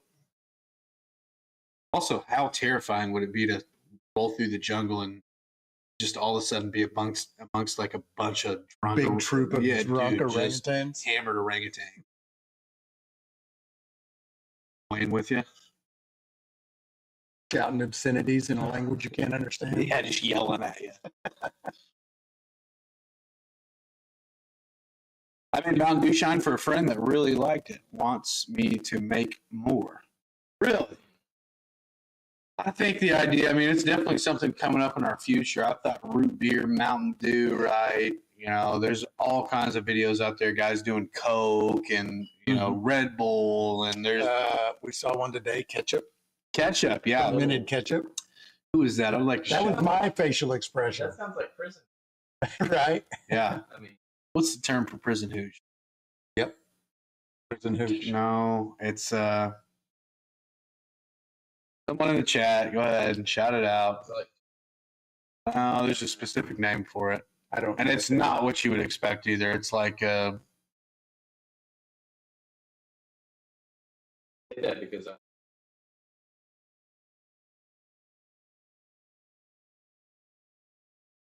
I remember.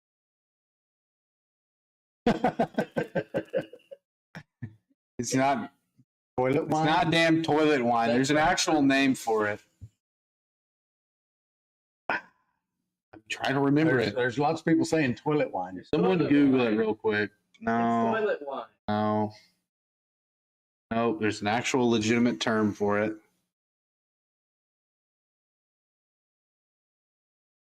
Come on, man. Someone help me out with this. There's a lot of smart people in our chat. Someone's gotta have this.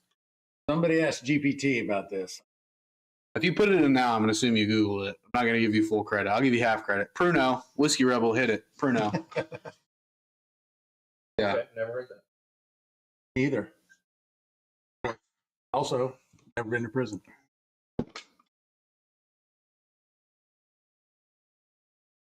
Yep. Well, I think at jar number 7 and 118, we are going to finish this tomorrow. Yeah. I think we'll pull this one off It's here. coming up on 8 o'clock. Well, let's shut it off. We've had a great time, as always. Really look forward to Thursdays every week. Just be experienced with you guys. I love it, and really appreciate you guys out with us. And we're going to see you again. If you are a channel member, we will see you tomorrow morning in the members only live. If you are not a channel member, become a member. We go live every morning, drink coffee together, talk a little bit of the behind the scenes stuff that the members get that nobody else gets. They're actually voting now on the new ABV Society logo. And yeah, we do that every morning. If you oh, pardon me. Sorry, I that over there for a long time. Maybe pick this up. Yeah. Give it a mic. I got the tuberculosis. You good? Yep. So anyway, we hope that you join us in the members only lives that happen every morning, the rise and shine as we call them. As always, we appreciate everybody that hangs out with us and talks a little distilling, talks a little bit of everything, honestly, at this point. So, Yep, Clinton's got it there in the chat. You guys feel free to hang out and say your goodbyes, but we are going to see you next week.